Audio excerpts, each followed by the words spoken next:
Good evening and नमस्कार सभी को। आई होप सो आज की क्लास भी आप हमेशा की तरह एंजॉय करोगे। और कुछ ऐसी चीजें जो सबसे पहले पुरुषोत्तम जी ने गुरु पूर्णिमा बोली है, तो सॉरी आप सभी को। गुरु पूर्णिमा कहना जो है भूल गई मैं। हैप्पी गुरु पूर्णिमा आप सभी को। जैसे कि मेरे भी गुरु रहे हैं, आप लोगों के भी कोई ना कोई गुरु मेंटोर्स रहे हैं लाइफ में। तो असल में मैं बोलूं तो मुझे नहीं पता था कि ये क्लास 10 जुलाई की मैंने रखी। उस समय मैंने तिथि नहीं देखी थी कि गुरु पूर्णिमा है उस दिन। वो मैंने आज सुबह, जब सुबह उठ के हम लोग पंचांग देखते हैं ना, तब हम चेक करते हैं कि आज का दिन क्या है आज में। तो एक अच्छे दिन जो है बाय डिफॉल्ट मैंने ये क्लास रख दी। तो आप लोग सभी मुझे जानते हो, चलो जो लोग नए हैं उनको थोड़ी सी इंट्रोडक्शन दे देती हूँ। मेरा नाम रजनी है और पिछले तकरीबन 10 साल के आसपास हो गए हैं ओकल्ट में मुझे प्रैक्टिस करते हुए। अभी भी बहुत थोड़ा सा अंश आता है मुझे ज्योतिष का, और वास्तु की बहुत सारी प्रैक्टिस की है पिछले कुछ सालों में। और ज्योतिष मेरे लाइफ का वो पार्ट है जिसको देखे बिना, पढ़े बिना, सुने बिना मेरी सुबह से शाम नहीं होती है। तो अगर आज के समय में सबसे फेवरेट चीज मेरी पूछी जाए, तो ना ही मेरी कोई भी आज तक जिन चीजों को मैं फेवरेट गिनती थी, आज वो फेवरेट की गिनती में नहीं आती। सबसे ज्यादा आती है ज्योतिष। तो जहां पे कोई भी प्लानिटरी बात हो रही होती है, नक्षत्रों की बात हो रही होती है, या फिर किसी भी तरह की लाइफ अलाइनमेंट की बात होती है, तो मुझे सिर्फ एस्ट्रोलॉजी ही याद आती है। तो ये सब लोगों से करवाते करवाते, अपनी लाइफ के शेड्यूल लोगों से सेट करते करते, अभी दूसरों के कब करने शुरू कर दिए वो मुझे नहीं याद। क्योंकि जब मैंने शुरू किया था सीखना, तो उस समय मैंने ये नहीं सोचा था कि मैं कभी पढ़ाऊंगी या फिर मैं कभी कंसल्टेशन भी किसी को दूंगी, या मैं किसी का कोई अच्छा एडवाइजर भी कभी लाइफ में बन पाऊंगी। लेकिन वो सब बहुत बहुत जल्दी हो गया। मैं हमेशा इसीलिए आप लोगों को बोलती हूँ, जो भी मेरे एग्जिस्टिंग स्टूडेंट है और जो लोग नए जुड़े हैं वो भी इस बात को जानते होंगे। अगर इस वेबिनार को आपने ज्वाइन किया है तो आप लोग इस बात को मानते होंगे कि हमारे हाथ में जो है ऐसा कुछ नहीं होता। सब चीजें होती हैं वो बाय डिफॉल्ट आपके पास्ट लाइफ से चली आती हैं। और अगर आपने पिछले जन्म में उसको पूरा नहीं किया है तो उसको आपको इस जन्म में पूरा करना पड़ेगा। तो आज की क्लास भी लाल किताब के ऊपर ही है। और लाल किताब जो है उसके बारे में ऑलमोस्ट यूट्यूब पर अब इतना कुछ है। अगर आज से हम 5 साल पहले की बात करें ना, तो शायद इक्का दुक्का चीजें थी जो कि लाल किताब के बारे में बताई जाती थी। कि ये बुक नॉर्मली जो है वो पंजाब से बिलोंग करती है, कई लोग कहते हैं ये अरब से बिलोंग करती है, कोई कहते हैं इसको फारसी में लिखा गया है। बहुत सारी चीजें मैं इस आर्ग्यूमेंट में कभी नहीं पढ़ती। मेरे लिए सबसे जरूरी है वो है नॉलेज। वो कोई भी किसी भी बिरादरी का, किसी भी स्टेट का, किसी भी कंट्री से मेरे पास अगर एक डिवाइन नॉलेज आ रही है तो मेरे लिए वो रिस्पेक्टेबल है। आप सभी को हैप्पी गुरु पूर्णिमा जो मुझे मैसेज कर रहे हैं। ठीक है, ईश्वर आपकी सभी मनोकामनाएं पूरी करे, यही मेरी हार्दिक इच्छा है। तो आज की क्लास के पहले आप लोगों को छोटी सी अपनी सोसाइटी की कुछ चीजें बताती हूँ। जैसे आप लोगों ने सुना होगा कि पुराने समय में ना टोटके वर्ड बड़ा फेमस था, और लाल किताब को ज्यादातर टोटके वर्ड के साथ ही जोड़ा जाता है। कि जब हम अगर हजारों सालों से, लाखों सालों के से देखें, तो कुछ हमारी सोसाइटी के ऐसे रिचुअल्स हैं। जैसे कि मान लीजिए कोई जा रहा है और उसको किसी ने पीछे से टोक दिया। अब जब उसको टोक दिया तो हम लोग कहते हैं कि ये काम नहीं बनेगा, या फिर इस व्यक्ति को जो है थोड़ा सा वापस आके रुक कर जाना चाहिए। अब इसको ना पीछे से किसी ने टोक दिया है। अगर हम इसको कहें कि ये कोई अंधविश्वास है या फिर ये कोई टोटका है कि आप वापस आकर फिर जाइए, तो ये ऐसा नहीं है। असल में साइंटिफिक प्रूवन है सब चीजें कि जब भी किसी व्यक्ति की कोई नेगेटिविटी आगे से, फ्रंट से पड़े या पीछे से पड़े, आपके काम में बाधा आनी ही आनी है। आपका एक स्पेसिफिक ऑरा है जिसमें ब्रेक लग जाती है, वो ऑरा फट जाता है जब आपको कोई रोकता है। अब वो रोके चाहे आगे से या पीछे से कोई आवाज मारे, तो वो ब्रेक होता ही होता है। मैं इसीलिए हमेशा अपने सभी लोगों को बोलती हूँ कि आप ज्यादा लोगों को भाग भाग के गले मत मिला कीजिए, क्योंकि अगर आपका ऑरा कमजोर है या कहीं पे आपके चंद्रमा कमजोर है, तो आप दूसरे का दुख गले मिलकर वापस अपने घर में ले आएंगे, और आप भी कहीं ना कहीं उसके जैसे ही बिहेव करने लगोगे। ये कोई कोई भी ये अंधविश्वास की चीजें नहीं, ये साइंटिफिक है कि हमारा जितना भी हमारी बॉडी के आसपास इलेक्ट्रोमैग्नेटिक एरिया होता है, वो ब्रेक होता है जब भी कोई नेगेटिव नजर से या फिर नेगेटिव आवाज जो है हमें मारी जाती है, तो वो रुक जाती है। आप देखोगे कि जितने आयुर्वेदा के ग्रंथ हैं, उन सभी में बहुत सारे ऐसी चीजें बताई गई हैं जो कि आज जिनको टोटका कहा जाता है, असल में वो जाने माने ऐसे उपाय है, ऐसी जो औषधियां हैं, जिनको आज हम उपाय कह देते हैं या फिर हम टोटके कह देते हैं। जैसे कहा जाता है कि एक नील जड़ होती है, नील जड़, अगर कहते हैं कि उसको पैर से लेकर सिर तक लंबाई तक उसको धागे में बांधकर, आपका सर से लेकर पांव तक साइज ले लीजिए धागे का, और उसमें वो नील जड़ बांध दीजिए, और उसको आप अपने कमर के आसपास जो है बांध दीजिए। और कहा जाता है, आयुर्वेदा में ये स्पष्ट लिखा गया है कि इसको बांधने के 3 दिन के अंदर आपका बुखार जो है वो उतर जाएगा, जितना मर्जी गंभीर बुखार हो, वो उतर जाएगा। अब इसको आज के समय में जो ज्यादा पढ़े लिखे लोग हैं वो इसको कहेंगे ये क्या अंधविश्वास है कि धागा कमर पे बांधने से बुखार उतर जाएगा। लेकिन रियलिटी ये है कि ये जो जड़ है इसमें आयुर्वेदिक गुण होते हैं, जिसकी वजह से आपका शरीर का तापमान कम होगा, और एक धागा कमर पे बांधने से जो है वो आपका जो पेट का एरिया है, वो कहीं ना कहीं बहुत जल्दी इम्पैक्ट करता है, वहीं से गर्मी पकड़ के आपके अंदर बुखार होता है। तो कहने का मेरा मतलब यह है कि ऐसी सोसाइटी में जहां पे हम शुरू से शुरू से कुछ ऐसी चीजें सुनते आए हैं, जिसको लाल किताब ने जो है ना वो स्पष्ट तौर पर अपने ग्रहों के उपाय के लिए, जीवन को ठीक करने के लिए वो चीजें यूज की हैं, जिसको बहुत सारे लोग विरोध करते हैं कि इसका ना कोई साइंटिफिक बेस नहीं है, इसके पीछे कोई लॉजिक नहीं है, लाल किताब की रेमेडीज काम नहीं करती। मैंने पॉडकास्ट में भी हर जगह पे बहुत बार बोला है, लाल किताब की रेमेडीज नहीं, बल्कि मैं कहूंगी दुनिया की कोई भी रेमेडीज काम नहीं करेंगी जब तक आपके अंदर आपकी इंटेंशन जो होती है वो प्योर ना हो। दो चीजें हमारे अंदर होती है हमेशा, एक होती है टेंशन और एक होती है इंटेंशन। अब जब कोई काम आप टेंशन में आकर करते हो तो वो उसका नतीजा कभी भी सही नहीं हो सकता।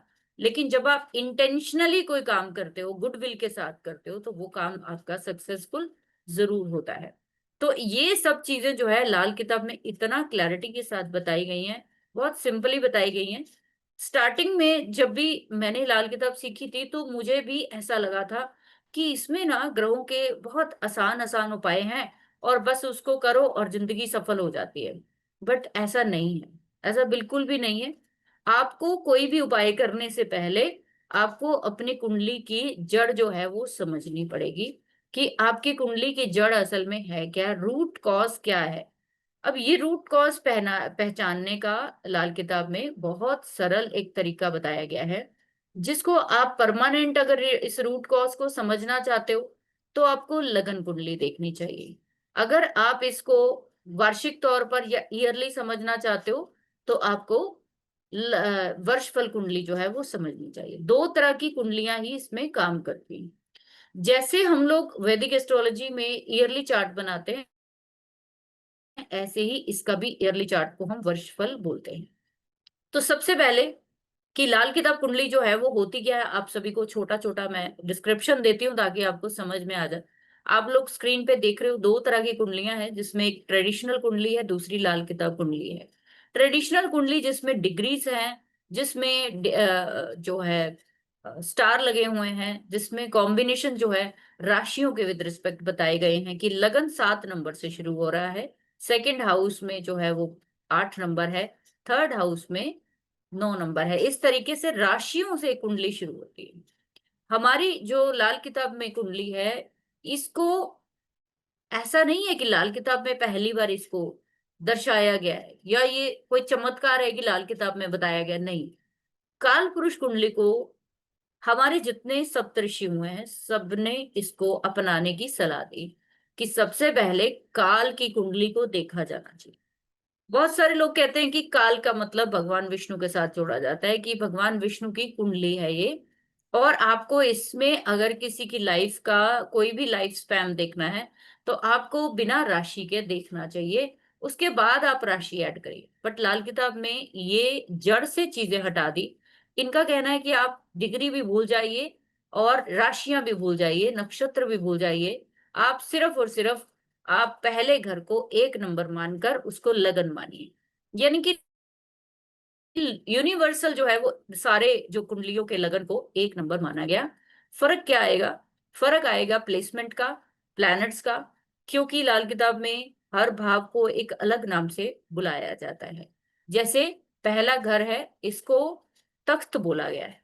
पुराने समय में जो लोग, अगर अपने पेरेंट्स से कभी पूछना कि पुराने समय में ना एक लकड़ी के फट्टों वाला एक बेड टाइप बनता था जिसको हम तख्त बोलते थे। ये तख्त का मतलब होता था इस पर वो लोग बैठते थे घर में जो सीनियर होते थे, जो बुजुर्ग होते थे, वो शाम को उस पर बैठकर सबको मिलते थे। लेकिन यहाँ पे इन्होंने एक उसी वर्ड को, ताकि हर सोसाइटी का पर्सन इसको रिलेट कर पाए, इसको तख्त का नाम दिया गया, जिसका सिंपल सा मतलब है सिंहासन। वो सिंहासन जिस पर कि आपका जो भी प्लैनेट बैठेगा वो राजा की तरह काम करेगा। सिंपल। दूसरी चीज कि हमारा जो पहला घर है, ये पहला घर जो है वो मंगल का है। मैं साथ के साथ ही बता रही हूँ क्योंकि मेरे को बहुत सारी चीजें आपको इस वेबिनार में बतानी है। तो आप लोग उसको नोट डाउन कर सकते हो ताकि आपको साथ के साथ चीजें समझ में आए। अब आप यहाँ पे सिर्फ इतनी सी चीज समझिए कि अगर पहला घर जो होता है, एक नंबर राशि यूनिवर्सल, 12 राशियां होती हैं, 9 ग्रह होते हैं, बस इतना ही लाल किताब में आपको याद रखना है। लेकिन वैदिक की जब बात करते हैं उसमें आपको नक्षत्र भी याद रखने हैं, पदार्थ भी याद रखने हैं, डिग्रीज भी याद रखनी है और राशियां भी याद करनी है। तो यहाँ पे तो वो सिस्टम ही खत्म कर दिया उन्होंने। अब जब पहले घर में 12 राशियों में 12 राशियों के अलग अलग लॉर्ड हैं, अलग अलग मालिक हैं, उन सभी के मालिक जहां भी बैठेंगे, आप इसको ऐसे समझ लीजिए कि जैसे आप अपने घर से कहीं दूर चले गए, मान लीजिए आप घूमने के लिए थाईलैंड चले गए, आप घूमने के लिए कहीं और चले गए, तो आप अपने घर में लॉक लगा के या फिर किसी अपने नोन को छोड़कर जाओगे कि भाई मेरे घर का पीछे से ध्यान रखना। यही करते हैं ना हम लोग। लेकिन आप ये समझिए कि आपके कहीं दुनिया से बाहर जाने तक, यानी कि आपकी डेथ होने तक वो घर, आप दुनिया में कहीं भी रहे, आपकी चिंता उस घर के साथ जुड़ी रहे। जब इंसान की डेथ हो जाती है फिर तो क्या ही उसके लिए घर है, क्या ही मकान है, क्या ही गाड़ियां हैं, फिर तो उसको छू भी नहीं सकता, टच भी नहीं कर सकता, या फिर उसको एंजॉय नहीं कर सकता। लेकिन आप दुनिया में किसी भी कोने पर हो, आप जिस घर के मालिक हैं वहां पे आपकी जो जो आपका हक है वो हमेशा रहे। इसीलिए एक नंबर राशि जो होती है उसका मालिक होता है मंगल। मंगल जो होता है वो अपने आप में एक ऐसा प्लैनेट है जो आपकी फिजिक को या बॉडी को दिखाता है, देह को दिखाता है। ठीक है। तो सबसे पहले मैंने आपको डिफरेंस बता दिया, अब आगे थोड़ा सा इसके प्लैनेट्स की बात करते हैं। जिनके जो भी क्वेश्चन होंगे वो प्लीज आप लोग क्या करेंगे, अपने पास नोट डाउन करके रखिए ताकि मैं आप लोगों के क्वेश्चन ले पाऊं। तो सबसे पहले मैंने आपको बताया कि 12 घर है। जो लोग नए हैं उनको मैं एक सिंपल डिस्क्रिप्शन दे रही हूं ताकि वो समझ पाए कि ये 12 घर जो होते हैं, ये 12 राशियां जो होती हैं, जिनमें ये 1 2 3 4 लिखा हुआ है। तो एक नंबर मतलब पहला घर, पहली राशि। 2 नंबर दूसरा घर, दूसरी राशि। 3 नंबर तीसरा घर और तीसरी राशि। अब आपको सिंपल सी चीजें ये पता होनी चाहिए कि पहला घर होता किस चीज के लिए है। तो आपको एक एग्जाम्पल दिया मैंने कि लाल किताब में इसको तख्त बताया गया है, यानी कि सिंहासन बताया गया है कि पहला घर मंगल का है। मंगल जो होता है वो देह का कारक होता है, मैंने जैसे आपको बताया। तो पहला घर असल में ये बताएगा कि आपकी डील डॉल, आपका रंग, आपका चाल ढाल, आपका नेचर, आपकी पर्सनालिटी, आपके बालों का रंग, एवरीथिंग जो है वो सब कुछ पहला घर 1 नंबर राशि ही बताएगी। तो जैसा भी प्लैनेट आपके ये पहले घर में बैठा होगा, वैसी ही पर्सनालिटी आप हो, वैसा ही आपके अंदर सारा स्ट्रक्चर मिलेगा। ऐसे ही पहला घर जो होता है, उसके बाद दूसरा घर, इसका मालिक जो होता है वो शुक्र होता है। क्यों शुक्र बनाया गया? क्योंकि दूसरा घर शुक्र का होने के साथ ये आपके कुटुंब का है, फैमिली का है, मनी का है, आपकी सेविंग्स का है, आपके फूड का है। जब आप सीधा सीधा प्रिडिक्ट करना चाहते हो किसी चीज के बारे में, आप कालपुरुष कुंडली से बहुत आसानी से कर सकते हो। मैं अगर सीधा सीधा बोलूं तो 60 से 70% आपकी प्रोडिक्शन एक्यूरेट निकलेगी। बस आपको हाउसेस के और प्लैनेट्स के कारक तत्व जो है वो पता होने चाहिए, तो आप किसी भी भाव के बारे में सही बता पाओ। जैसे शुक्र, ये दूसरा घर शुक्र का है, पैसे का है, लेकिन इसको लाल किताब में पैसे के साथ साथ इसको बुढ़ापा भी बताया गया कि ये बुढ़ापा है आपका।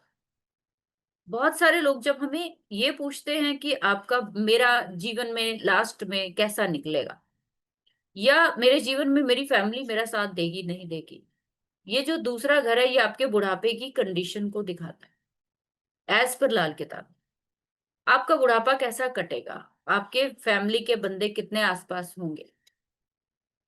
तो शुक्र आपके असल में सुख सहूलतों को दिखाता है जीवन में। तो जिन लोगों के जीवन में बहुत सारी सुविधाएं मिली है, उनके दूसरे घर में एक अच्छे कॉम्बिनेशन प्लैनेट्स के होते हैं। तीसरा घर जो होता है वो होता है आपके छोटे बहन भाइयों का, एडवेंचर का, और इसको लाल किताब में बताया गया है मौत का दरवाजा। तीसरा घर 8वें घर से 8वां पड़ता है। 8वां घर मौत का होता है। 8वें से काउंट करेंगे, 1 2 3 4 5 6 7 और 8। 8वां घर बहुत बुरा, लेकिन 8वें से 8वां उससे भी बुरा है। आप जब दुनिया से जाते हो, इसको मौत का दरवाजा बताया जाता है। आप जब दुनिया से जाते हो तो उस समय ये तीसरा घर एक्टिवेशन में होता है, इसीलिए इसको इस तरीके से बताया गया। एक और चीज इसके साथ जोड़ी जाती है कि आप अपने जीवन में जितना पराक्रम करते हो, हम लोग बोलते हैं तीसरे घर को, वैदिक ज्योतिष में बोलते हैं कि ये पराक्रम का घर है। आपने देखा होगा पुलिस वालों के लिए तीसरा घर, आर्मी वालों के लिए तीसरा घर, जितना भी बाहुबल से काम करने वाले वेट लिफ्टर, स्पोर्ट्समैन, जितने भी लोग अपने बाजुओं से, हाथों से कोई बहादुरी का काम करते हैं, वो हमेशा एक रिस्क पे रहते हैं, हमेशा एक रिस्क पे रहते हैं। और वो रिस्क जो है वो उनकी जान भी ले लेता है कई बार। इसलिए भी इसको कहा गया है कि जब आप प्रकर्म करते हो तो एक खतरा मोल लेते हो, जब आप घर से बाहर जाते हो तो एक खतरा मोल लेते हो। तीसरा घर असल में आपके घर की दहलीज होती है। जब आप घर से बाहर जाते हो ना कभी भी, तो तीसरे घर से निकलते हो। तीसरा घर जो होता है वो आपको वापस आने देगा कि नहीं आने देगा, किस दिन आपका आखिरी दिन होगा, ये तीसरा घर बताता है।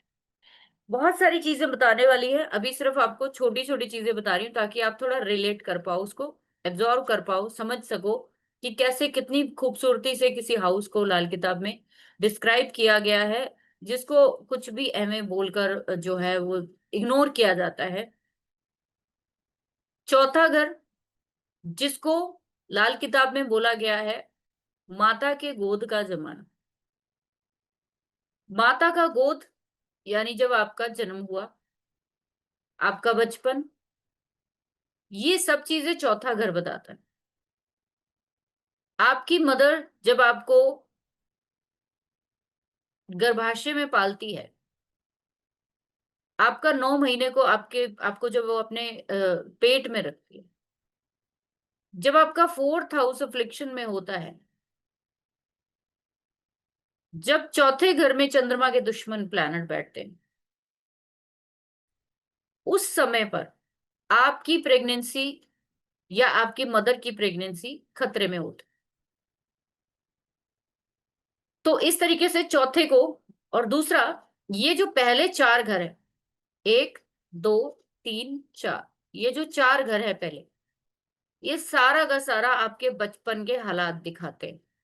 आपने कैसे चलना सीखा, कैसे बोलना सीखा, कैसे स्कूल में एडमिशन मिली, कैसा परिवार मिला, कैसा खाना मिला, कैसे कपड़े मिले, कैसी सुख सुविधाएं मिली, कौन बताएगा? ये चार घर। उसके बाद पांचवें घर में आ जाइए। पांचवा घर जो होता है वो संतान का बोला जाता है, संतान भाव है। और संतान जो होती है आपकी, वो आपकी जुड़ी होती है पूर्व के जन्म से। यहाँ पे एक चीज मैं भूल गई हूं आपको बताना, कि तीसरे घर का जो मालिक होता है वो होता है बुध, और चौथे घर का मालिक जो होता है वो चंद्र। पांचवें घर का मालिक सूर्य है और संतान का कारक है। अगर आप कभी ध्यान से एग को देखो, तो उसके अंदर, एग शेल जब हटा दोगे तो उसके अंदर येलो कलर का जो है वो वाटरी चीज मिलती है। और उस वाटरी चीज के अंदर भी एक पार्ट और मिलता है, जिससे जो है वो जीव बनता है। आप देखेंगे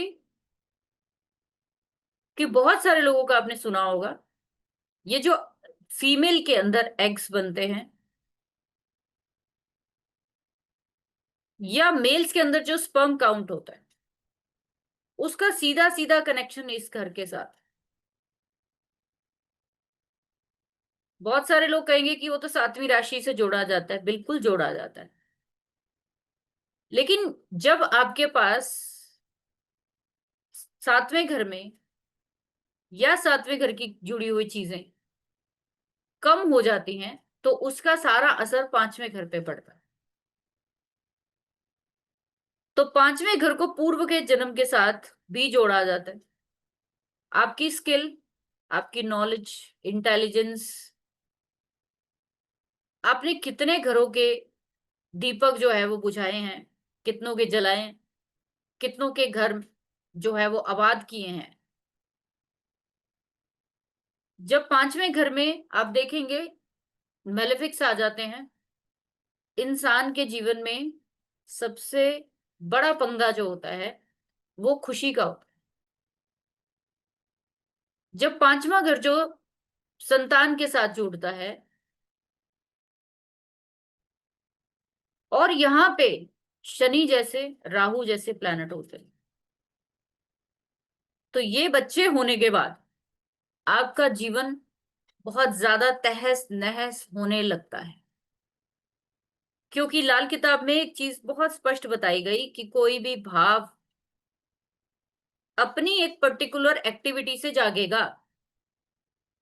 तो पांचवा घर तब जागता है जब आप कॉलेज में जाते हो, किसी के प्रेम या किसी से अफेयर जब आपका होता है, प्रेम संबंध बनते हैं आपके, तब जागता है।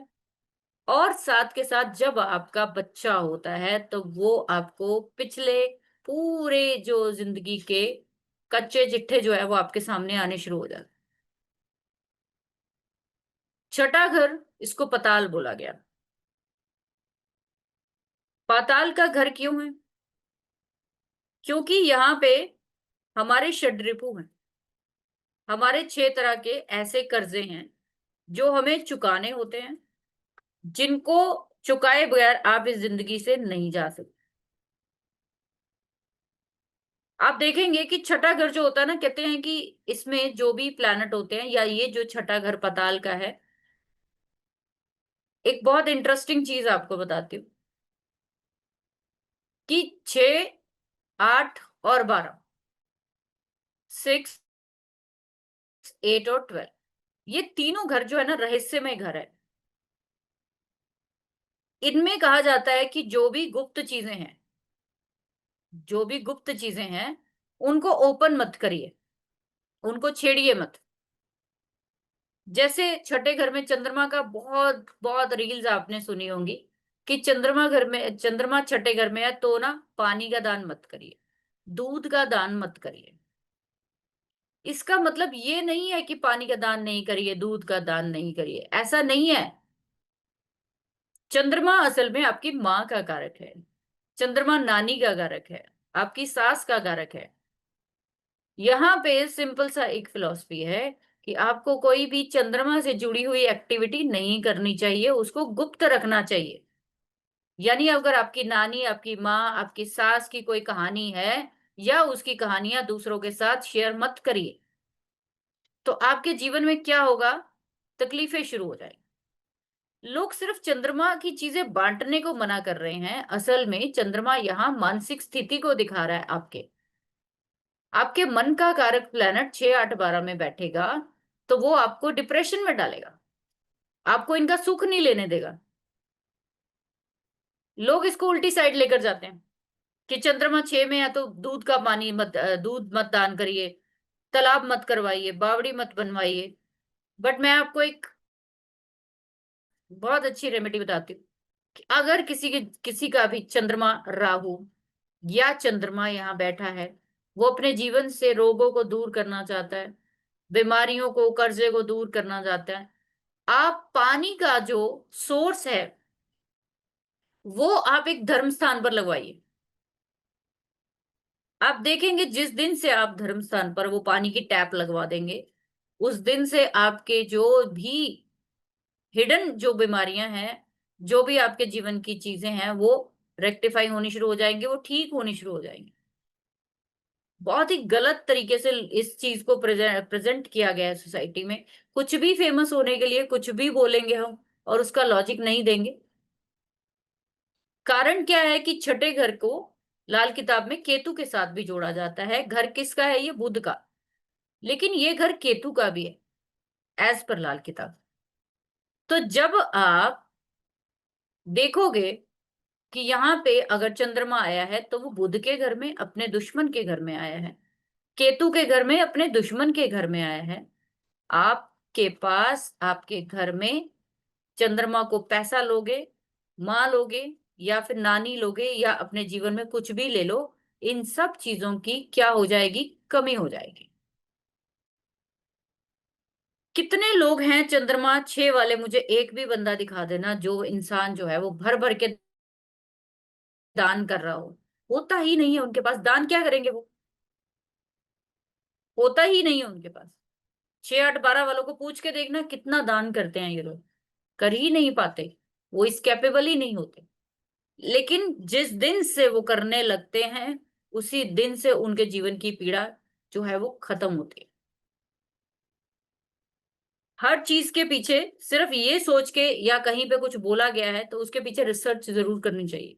ठीक है। 7वां घर जो होता है वो बताया गया शुक्र का। शुक्र के 2 घर हो गए, एक घर हो गया दूसरा, और ये हो गया। बुध के 2 घर बताए गए हैं, तीसरा और छठा। चंद्रमा के पास एक घर है, सूर्य के पास एक घर है। अब शुक्र का एक घर तो देता है कुटुंब, परिवार, खाना और पैसा। लेकिन ये जो शुक्र का दूसरा घर है, ये आपको देता है जीवन साथी, व्यापार, विदेश, दोस्त, और आपके जीवन में जितने भी आप अनजान लोगों से मिलते हो, ये 7वां घर मिलाता है आपको। 7वां घर जो शुक्र के साथ आपको वजीर का काम करता है। मैंने फर्स्ट हाउस में क्या बताया कि आप राजा हो या, और ये 7वां घर उसके सामने वजीर है। तो पति और पत्नी अपने संसार को ऐसे ही चलाते हैं। 50% जो रोल होता है वो हस्बैंड का होता है, 50% वाइफ का। मजेदार चीज ये है कि जब इन दोनों घरों में आपस में ग्रहों की लड़ाई होती है तो किसी एक का रोल ही ज्यादा निभेगा, दोनों 50-50 नहीं निभाएंगे। या तो पत्नी सब कुछ करेगी या पति सब कुछ करेगा। ये आजमा के देखिए। इसी को बोलते हैं राजा और वजीर में लड़ाई, कि जिस देश के राजा में और उसके मंत्री में ही लड़ाई हो गई, तो क्या ही वो जिंदगी में निपटाएंगे। बहुत आसान लैंग्वेज में आपको समझा रही हूँ, वरना आप जब लाल किताब पढ़ने बैठोगे तो कुछ से कुछ ही आप जो है वो उसके अर्थ निकालोगे और समझ ही नहीं आएगी आप। आठवें घर को शमशान के साथ जोड़ा गया। अब इसके बारे में भी बड़ा कुछ बोला जाता है कि आठवां घर शमशान का है, तो ये चीज अगर यहाँ आप जब जला देते हो या फिर आप दबा देते हो कहीं पे क्रिमिनेशन ग्राउंड के आसपास वीराने में, तो वो चीज ना जो है वो, ये उपाय जो है बहुत खतरनाक है, इस तरीके से बोला जाता है। रियलिटी ये है कि आठवां घर शमशान का क्यों बोला जाता है, क्योंकि वो नौवें घर का 12वां पड़ता है। नौवें घर, नौवें घर से नाइन्थ हाउस से काउंट करिए। 1 2 3 4 5 6 7 8 9 10 11, और ये यानी कि नौवां घर अगर भाग्य का है, पिता का है, उससे 12वां घर आपके दुर्भाग्य का और पिता से आपके दूर होने का है, ज्ञान, एजुकेशन, सबसे दूर होने का है। यहां पे चीजें आकर, यहां पे चीजें आके आपके आपके लायक नहीं रहती वो चीज, वो आपसे दूर हो जाती। और जो चीज हमसे दूर हो जाती है वो कैसे आप यूज कर पाएंगे। आठवें घर में चीजें जलाने का, दबाने का, या इसको शमशान क्यों बोला गया, कि जब आप अपनी जिंदगी से कुछ नया करने का ठानते हो, जब कुछ नया करने का ठानते हो, उस समय पर ये आठवां घर आपको नौवें घर की तरफ लेकर जाता है। जब तक भी जितने भी लोग परेशान होते हैं कि मेरी जिंदगी में कुछ अच्छा नहीं हो रहा, मेरी जिंदगी में ये है वो है, सो कॉल्ड बहुत सारी चीजें जो है, आ,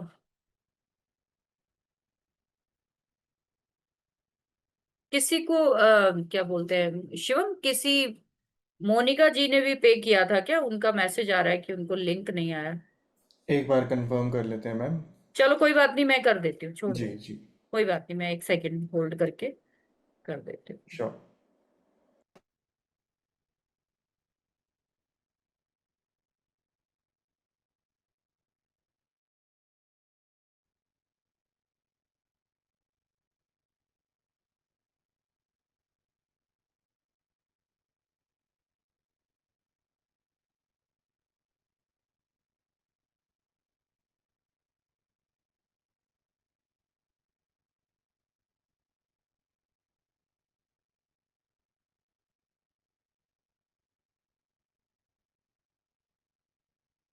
ठीक है।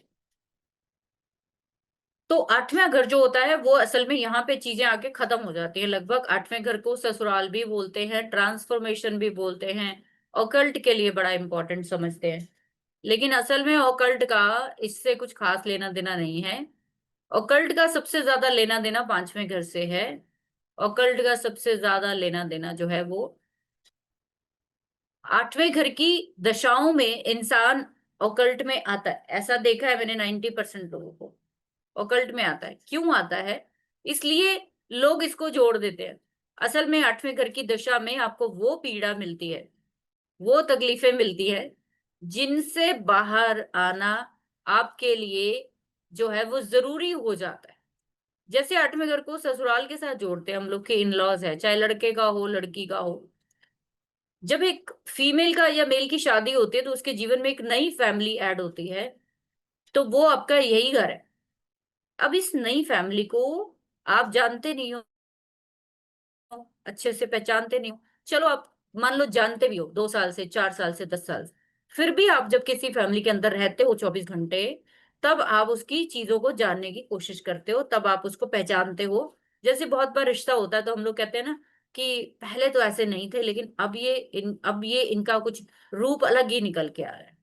ऐसा क्यों कहा जाता है, क्योंकि ये हिडन हाउस है। 6 8 12 हिडन हाउसेस है।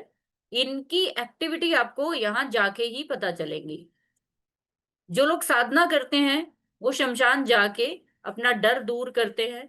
वो लाशों के बीच में वो जो अर्थियों के बीच में या फिर चिताओं के बीच में बैठकर साधना करते हैं, वो अपना डर दूर करते हैं सबसे पहले। स्टार्टिंग में वहां जाकर हर किसी को डर लगता है, इसीलिए आठवें घर को बोला जाता है मौत का घर है, कि एक आपकी डेथ हो जाती है यहाँ पे। इस दशाओं में फिजिकली नहीं होती है, मेंटली हो सकती है, फिनेंशियली हो सकती है। आप कुछ नया परफॉर्म करोगे, अब जिंदगी में कुछ नया होगा जब आठवां घर आपको एक्टिवेट मिलेगा। नौवें घर की बात पिता के साथ की जाती है, धर्म के साथ की जाती है। कौन सा धर्म अपनाना है, पिता ने कितने धर्म कार्य किए, आपकी एजुकेशन का आपको क्या फायदा मिलेगा। 10वां घर देखा जाता है कि आपने जो जीवन में नाम कमाना है, जो जीवन में आपने पॉपुलर होना है, या आपके करियर की जितनी भी अ, फैलाव है वो कितना होगा, वो 10वां घर बताता है। जब भी 10वां घर खराब होता है तो आपके करियर में, आपके जीवन में नाम, दोनों चीजें खराब होती हैं। आज जब मैं कंसल्टेशन देती हूँ तो मैं देखती हूँ 3 मेजर इश्यूज हैं आज के समय में, करियर है, रिलेशनशिप है, और तीसरा जो है वो हर चीज को और बढ़ाना, यानी कि लोगों के अंदर पेशेंस जो है वो कम हो गई। हर चीज को जल्दी करना चाहते हैं, हर चीज को शॉर्टकट करना चाहते हैं। और जब आपके 10th हाउस में राहु जैसे, चंद्रमा जैसे प्लैनेट होते हैं, सूर्य जैसे प्लैनेट होते हैं, आपको जल्दबाजी, जल्दी चाहिए, और वो जल्दी के चक्कर में आप बहुत सारे चेंजेस करते हैं, बहुत सारे चेंजेस करते हैं, तो वो आपको एक जगह टिकने नहीं दे। तो इसको फिर हम बोल देते हैं कि ये अंधी कुंडली हो गई। तो कुंडली अंधी अंधी नहीं होती, या फिर कोई ऐसा पॉइंट नहीं है, उसको एक समझाने का तरीका बताया गया है। अंधी कुंडली का मतलब 10वें घर में जब आपस में 2-3 शत्रु प्लैनेट बैठ जाएं, तो आपको करियर के रिगार्डिंग समझ में नहीं आएगा कि मुझे करना क्या चाहिए, मेरे को किस करियर में जो है वो स्टेबिलिटी मिलेगी, वो नहीं समझ पाते आप। उसकी वजह से कहीं ना कहीं आपके पास पैसा नहीं होता, आपके पास जॉब नहीं होती, सब कुछ होते हुए भी आप उसको गवा देते हो। 11वें घर को बताया गया न्याय का स्थान, लाल किताब में एक वर्ड बोला गया है, न्याय का स्थान। न्याय का स्थान जो होता है, जहां पे आपने जिंदगी में कमा लिया, कमाने के बाद आपकी अर्निंग, हम लाल किताब के अलावा अगर वैदिक से बात करें तो विश फुलफिलमेंट, गेन्स, अर्निंग, उसका घर है। यहाँ पे ये 11वां घर को यहाँ पे बताया गया है कि अदालत, कोर्ट बताया गया है, आपकी जिंदगी की कोर्ट। आपने सब कुछ कर लिया, अब ये कोर्ट डिसाइड करेगी कि आपके पास अर्निंग कितनी आएगी। मेहनत बहुत कर ली, मैंने ज्यादातर लोगों के चार्ट्स में हमेशा देखा है कि मेहनत बहुत करते हैं, अर्निंग के नाम पे ठन ठन गोपाल। तो फिर यहाँ पे गड़बड़ है 11th हाउस।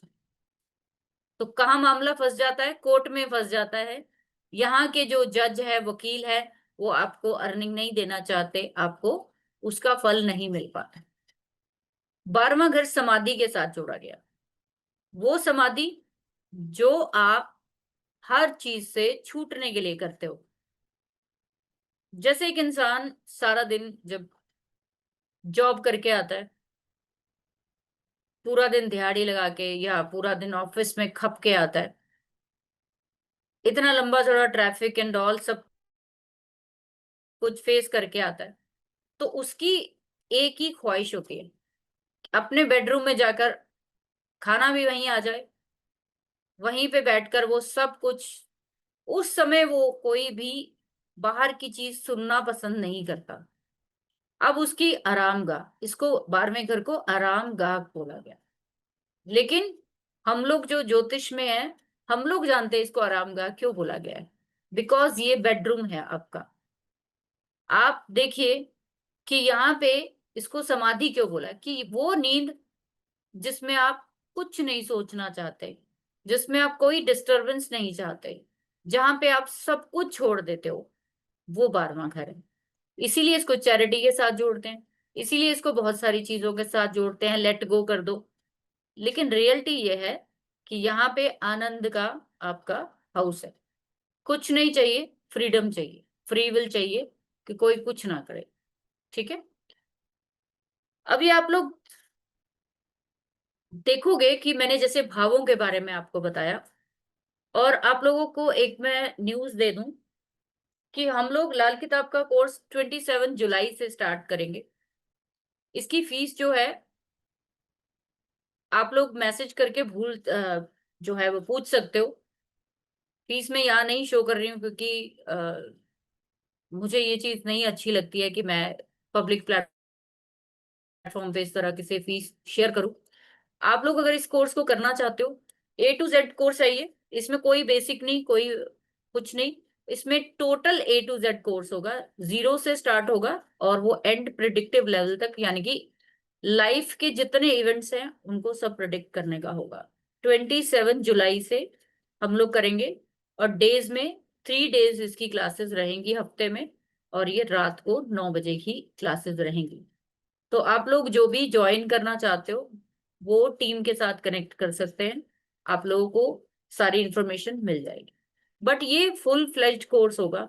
ये कोर्स में कोई भी ऐसी चीज मैं नहीं छोड़ूंगी जो कि आपको आनी चाहिए या आपको प्रिडिक्शन में वो हेल्प कर सकती है, वो एवरीथिंग मैं दूंगी। दूसरी चीज, एक बेनिफिट ये होगा कि अगर आप इसको 27 जुलाई तक ज्वाइन कर लेते हो तो आपको नेक्स्ट जो बैच होगा लाल किताब में, उसमें आपको फ्री ऑफ कॉस्ट में बिठाने वाले हैं। अगर आप उसमें, तो आपको 2 बार प्रैक्टिस करने का मौका मिल जाएगा।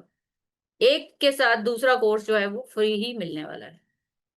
क्योंकि जब आप एक बार पढ़ते हो ना, तो एक बार में कई बार चीजें समझ नहीं आती, तो आप दूसरी बार भी आपको चाहिए वो चीज। तो इसलिए ये बेनिफिट मैंने साथ में जोड़ा है। 27 जुलाई को हम लोग स्टार्ट करेंगे रात को 9 बजे। आप लोग इसको ज्वाइन करना चाहते हो, प्लीज टीम के साथ कनेक्ट कर सकते हो, ठीक है, या डायरेक्ट मुझे भी आप कॉल कर सकते हो, तो आपको सारी इंफॉर्मेशन मिल जाएगी। चलिए, अब बात करते हैं कि एज पर लाल किताब के हिसाब से प्लैनेट्स के बारे में क्या बताया गया। मोटा मोटा अगर आप इसको सर्च करोगे तो सूर्य को कहा गया है कि ये सोल का प्लैनेट है, ये सब चीजों का प्लैनेट है ना।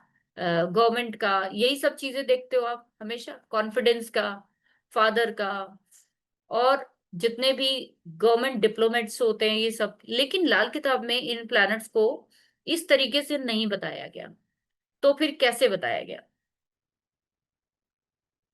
तो लाल किताब में बताया गया कि सूर्य जो होता है वो ऑरेंज कलर को दर्शाता है। और सीधी सीधी आपको प्रिडिक्शन, अच्छे या बुरे की, आपको फर्स्ट क्लास से आज मैं दे रही हूँ। This is not a demo class, ये टोटल प्रिडिक्टिव क्लास है। इसको हम किसी भी तरीके से, कोई ऐसी मेरी कोई भी क्लासेस ऐसी नहीं होती कि जिसमें सिर्फ और सिर्फ टाइम पास के लिए हम लोग एक टॉपिक को खींचे जा रहे हैं। वो चीज मैं नहीं चाहती हूँ और वो मैं कभी करती भी नहीं। तो आपको मैं आज ये बताऊंगी ताकि इस क्लास के बाद आप ये जान पाए कि आपके प्लैनेट्स जो हैं 9 के 9, वो कैसा काम कर रहे हैं। तो सबसे पहले सूर्य की बात करते हैं। सूर्य जो होता है प्लैनेट, ये प्लैनेट जो देख रहे हो आप, इसका अच्छा होने का और बुरा होने की क्या निशानियां हैं। सबसे पहले, जब भी सूर्य खराब होता है, संतान होने में देरी होती है, सबसे पहली निशानी। दूसरी निशानी आपकी एजुकेशन ब्रेक होती है। तीसरी निशानी आपका करियर बार बार ब्रेक होता है। जब भी आपका सूर्य खराब होगा कुंडली में, तो आपके बीमारियां जो है वो हमेशा चिपकी रहेंगी बॉडी के साथ। आपको तरह तरह के भ्रम रहते हैं, डर रहते हैं, आप कोई भी स्टेप कॉन्फिडेंस से नहीं उठा पाते। सूर्य ऐसा प्लैनेट है जो सीधा सीधा आपकी सेहत के साथ जुड़ा हुआ है। एज पर केपी एस्ट्रोलॉजी जाते हैं तो गुड हेल्थ के लिए हम पांचवें घर को कंसिडर करते हैं, इसीलिए सूर्य को पांचवें घर का लॉर्ड बनाया गया। आप देखेंगे सूर्य खराब होता है तो ऐसे लोगों के जो स्लाइवा होता है मुंह का, वो बहुत ज्यादा निकलता है।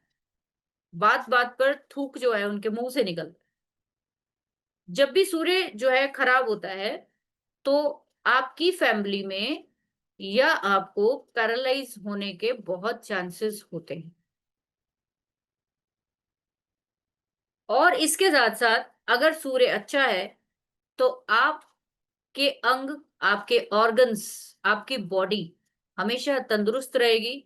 अगर बीमारी आई भी तो चुटकियों में निकल जाएगी। ऐसा होता है। ऐसे बहुत सारे लोग हैं जो बीमार होते हैं और चुटकियों में ठीक भी हो जाते हैं। ऐसे बहुत सारे लोग हैं जो बीमार होते हैं, ठीक ही नहीं होते, बीमारी का ही नहीं पता चलता, सालों साल चली जा रही है, चली जा रही है, समझ में नहीं आ रहा। ये कौन कराता है? ये सूर्य कराता है। बीमारी का पता नहीं लग रहा। ठीक है। आप देखेंगे वो लोग सूर्य खराब वाले हैं जिनके, जो दूसरों की परिनिंदा बहुत ज्यादा कर, दूसरों की परिनिंदा एक सबसे बड़ी निशानी कि सूर्य खराब होगा। तो आपके जो सीनियर्स होते हैं, पिता के साथ साथ जो आपके सीनियर्स होते हैं ऑफिस में, वो आपको कभी भी रिस्पेक्ट नहीं देते। आपको हमेशा वो तंग करेंगे, आपको किसी ना किसी तरीके से टॉर्चर करेंगे। ये सन खराब की कुछ निशानी। तो उपाय भी साथ साथ बता देती हूँ, क्योंकि बहुत सारे लोग ये फील कर रहे होंगे कि ये फिर कैसे ठीक किया जाए, तो उसकी भी समस्या साथ ही हल कर दूं मैं। ऐसे में बताया गया है कि सूर्य को ठीक दो प्लैनेट्स के द्वारा किया जा सकता है। बहुत जल्दी हम लोग कुछ ऐसा रेमेडियल पार्ट करने वाले हैं, कुछ ऐसी रेमेडीज के लिए मैं इनोवेशन करने वाली हूँ, जो कि लाल किताब और वैदिक से जुड़ी होंगी, जो करने से या वो पहनने से चीजें जो है आपकी बहुत जल्दी रिकवरी होगी, बहुत जल्दी। तो मोटा मोटा उपाय सूर्य ठीक करने का। बहुत लोग हैं जो सूर्य नमस्कार नहीं कर सकते, पिता से बनती नहीं। हम कहते पिता का आशीर्वाद लो, कहाँ से लोगे? हो सकता पिता हो ही ना जिंदगी में, तो कहाँ से आशीर्वाद लोगे? तो आसान तरीका जो कि मैंने देखा है, सूर्य खराब हो तो आपको चंद्रमा और मंगल की चीजों का सेवन करना शुरू कर देना चाहिए। चंद्रमा पानी है, दूध है, चांदी है, और मंगल जो है वो शहद है, लाल रंग की दाल है। आप चाहें तो पानी में शहद डालकर सुबह अर्ली इन द मॉर्निंग शुरू करिए। आपकी डाइजेशन इंप्रूव होगी, आपको बहुत सारी समस्याओं से निजात मिलेगी। देन आपकी जिंदगी में सूर्य भी इंप्रूव होगा, यानी आपकी इम्यूनिटी इंप्रूव होगी। अब चंद्रमा की बात कर लेते हैं। चंद्रमा कहते हैं कि जब आपका खराब होता है, खराब होने की निशानियां दो चार बता देती हूँ। वैसे तो बहुत सारी निशानियां जो कोर्स में हम डिस्कस करेंगे, लगभग 1000 के आसपास की निशानियां हैं जो कि हम देखते हैं, प्लैनेट्स की बताते हैं हम लोग। तो आप लोग वो भी अपना सकते हो जब कोर्स सीखोगे तो। अब आप देखो कि चंद्रमा खराब होगा तो आपके घर में हमेशा लीकेज रहेगी। आपने देखा होगा कि कहा जाता है राहु चौथे घर में है तो जो पानी की लीकेज होगी, सीलन होगी, घर में पपड़ियां होंगी। ऐसा नहीं है कि वो राहु की वजह से है, जी नहीं। चंद्रमा खराब हो रहा है। चंद्रमा खराब हो रहा है इसलिए आपके घर में वाटर रिसोर्सेज सूखने शुरू हो जाएंगे। पानी जो है उसकी शॉर्टेज रहेगी, और पानी जो है इतना ज्यादा वेस्टेज होगा कि आपको हमेशा घर में, ऐसे लोग जिनके चंद्रमा खराब है, यहाँ पे एक बड़ी अच्छी चीज बता रही हूँ, चंद्रमा खराब है या जिनके भी केतु चौथे घर में है, वो लोग देखना घर के अंदर आते हैं तो सारा दिन कोई प्रॉब्लम नहीं होती है। जैसे ही वो घर में आते हैं तो पानी नहीं आएगा, या फिर कोई ना कोई शॉर्टेज शुरू, कोई ना कोई क्लेश, कोई ना कोई ऐसा पंगा शुरू। चंद्रमा जब खराब होता है तो आपके घर में दूध बहुत सड़ता है। दूध बहुत सड़ता है, आप गैस पे रख के बहुत बार भूलते हो। चंद्रमा खराब का मतलब पता है क्या होता है? कि आप मेंटली डिस्टर्ब नहीं हो। आप, यहाँ पे आपका मन दुखी है, यहां से पंगा है। आपका ध्यान ही कहीं और है, आपका मन ही कहीं और है। आप रसोई में जरूर खड़े हो, लेकिन आपका दिल जो है वो कहीं और है। चंद्रमा खराब होता है तो आपके घर में हमेशा देखना कि दूध फटता बहुत। आपके घर में आटा जो है उसमें कीड़ा बहुत जल्दी लगता है। इस तरीके से आप चंद्रमा को देखेंगे। और अगर चंद्रमा अच्छा है तो इसका सब ऑपोजिट लगा ले। हमें इलाज किसका करना है? खराब का करना है। आपको सिम्टम लगते हैं ऐसे, तो चंद्रमा को इम्प्रूव करिए। इसको इम्प्रूव करने का सिंपल सा लाल किताब में बताया कि माँ का आशीर्वाद लीजिए। अब फिर वही पंगा है कि माँ पास में ना हो, माँ जिंदगी जिंदगी में ही नहीं है, आप कहीं और वो कहीं और है, कैसे बात बने। तो हम चंद्रमा की चीजों का सेवन करना शुरू करेंगे। चावल है, चांदी पास में रखिए, चांदी के गिलास में पानी पीजिए। घर के वाटर सोर्सेज को आप एक रूटीन में जो है वो ठीक कराइए, रूटीन में। ऐसे लोगों को कोशिश करनी चाहिए कि चंद्रमा से जुड़े हुए काम खुद कभी ना करें। जैसे कि टैप चेंज करने के लग गए, मैं पाइप चेंज कर देता हूं। आपको खुद से कुछ नहीं करना है चंद्रमा खराब वाले, ये और ज्यादा मामला बिगाड़ देंगे। चंद्रमा खराब का मतलब है कि आपका कैश फ्लो खराब है। आपके जीवन में अर्निंग्स तो है, लेकिन वो पानी की तरह बह रही है। आपके पास जो लाखों रुपए कमा के भी 1 रुपया आपकी जेब में नहीं होगा जब चंद्रमा खराब हो। तो उस पानी को, उस कैश फ्लो को रोकने का सबसे अच्छा तरीका है कि आप अपने मानसिक शांति का काम करिए। उसको कैसे आप वो कर सकते, ऑफ वाइट कलर्स के कपड़े जो है वो पहनने शुरू करिए। अगर आप लोग ऑफ वाइट कलर्स के कपड़े पहनना शुरू करते हो, आपको बहुत बहुत रिलैक्स होगा। ठीक है। मंगल एक ऐसा प्लेनेट है जो पहले घर का लॉर्ड है, पहले और 8वें घर का मालिक है मंगल। अब ये मंगल खराब की क्या निशानी रहेगी कि आपके बच्चे जो होंगे, आपका बच्चा जो होगा, वो हो सकता है कि अबॉर्ट हो जाए। ऐसा देखा जाता है ज्यादातर कि जब मंगल बद होता है। बद कैसे होगा? बद होता है राहु या केतु के साथ हो। शनि के साथ भी होता है तो वो बद ही तरह है। अगर आप बहुत सारी इस चीज को कॉन्ट्राडिक्ट करेंगे कि नहीं शनि के साथ नहीं होता, मंगल राहु के साथ कंट्रोल होता है, ऐसा नहीं होता। ऐसा बिल्कुल भी नहीं होता, दिमाग से निकाल दीजिए। मंगल एक ऐसी आग है जो जिसके साथ भी जाएगी उसको कंट्रोल करने की कोशिश करेगी। लेकिन कुछ प्लैनेट्स का ऐसा नेचर है जो कंट्रोल तो होंगे, उसके बावजूद भी वो गर्म होके आपको नुकसान ही करेंगे। जैसे मान लीजिए कि शनि और मंगल है। हम कहेंगे कि नहीं नहीं, ये तो बहुत अच्छा कॉम्बिनेशन है, एक टेक्नीशियन का या एक इंजीनियर का कॉम्बिनेशन है। बिल्कुल है, एक सर्जन का कॉम्बिनेशन हो सकता है सैटर्न मार्स। लेकिन आप ये समझिए, एक लोहे को अगर आप आग में जला देंगे तो वो लोहा गर्म जो होगा वो नरम हो जाएगा। आप उस पे चोट मारोगे, वो टूटने का डर है। लेकिन उसके बावजूद वो अगर गर्म लोहा कहीं पे किसी के हाथ में लग गया तो वो जला देगा उसे। इसलिए मैं मानती हूँ कि, और मैंने अपने एक्सपीरियंस में देखा है, Saturn Rahu, sorry, Mangal Rahu, Mangal Ketu and Mangal Shani जो है वो एक ऐसे रोल प्ले करते हैं जो कि बच्चा नहीं होने देते हैं। उसमें बहुत सारी दिक्कतें पैदा करते हैं, खून में, भाइयों में, जमीन जायदाद में। और ऐसे लोगों की आंख भी जो है वो चली जाती है, ऐसा भी देखा जाता है। अगर किसी की आंख खराब है तो भी मंगल की वजह से ही होती है। तो इसका उपाय जो है वो बहुत आसान एक बताया गया है। उपाय के तौर पर बताया गया है कि आपको ना अपनी आंखों की रक्षा करनी चाहिए। जब मंगल खराब होता है तो रेटिना खराब हो जाता है बहुत जल्दी। रेटिना जहां से लाइट बनती है आपकी।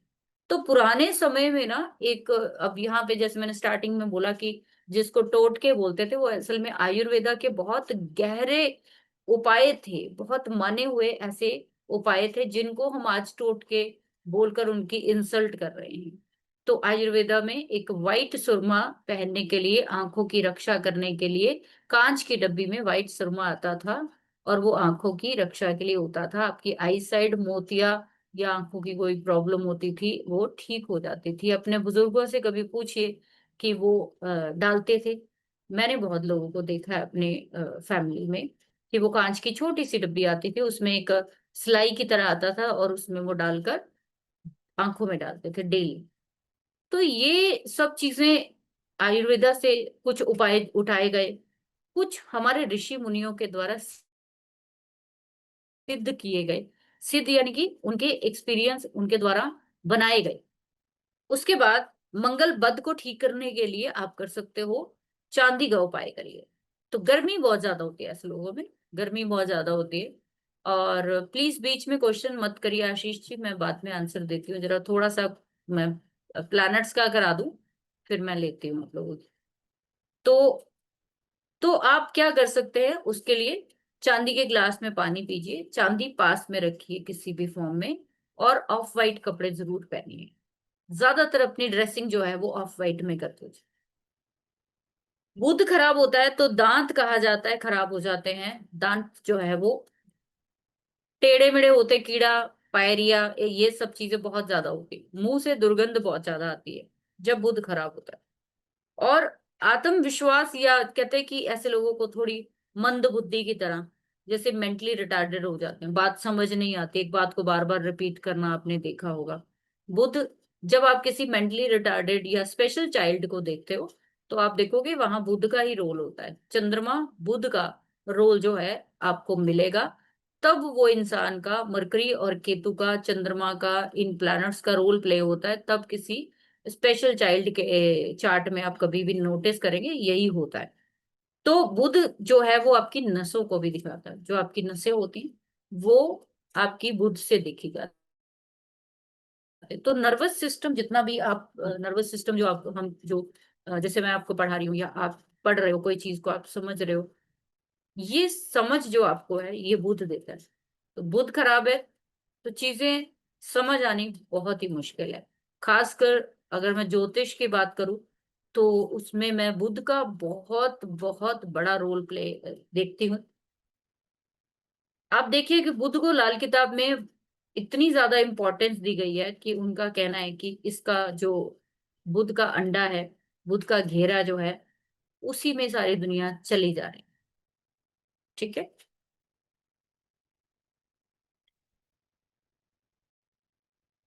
बुध को ठीक करने का सिंपल सा, हमारी ऋषि मुनियों ने शुरू से एक उपाय बताया हुआ है, जो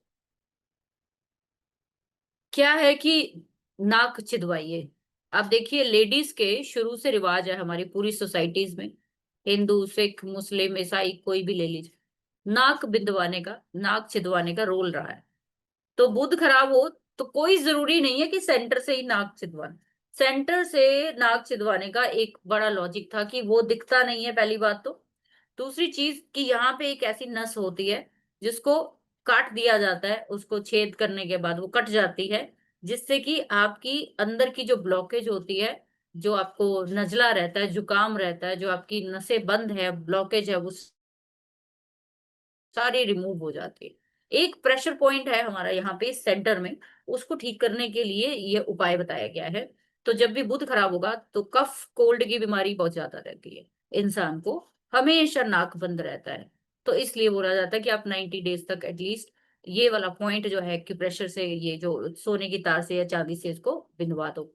वरना लेडीज तो देखिए 99% मैंने देखा है वो नाक बिंदवाती ही हैं, और उनको उसका फायदा भी होता है।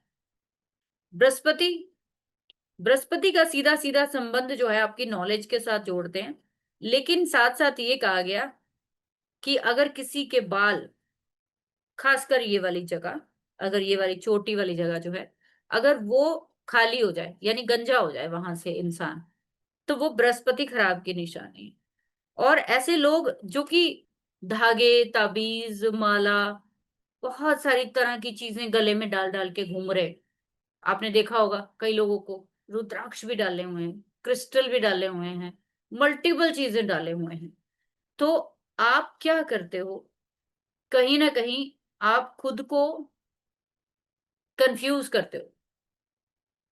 जब भी बृहस्पति खराब होता है तो आप मल्टीपल गुरुओं के पास सोल्यूशन लेने के जाते हो, कभी एक, कभी दो, कभी तीन, कभी चार। मैं इसीलिए कहती हूँ कितने लोगों के पास जाओगे, एक बार ढंग से कंसल्टेशन ले लो, उसके बाद जिंदगी में ये खत्म करो चीजें।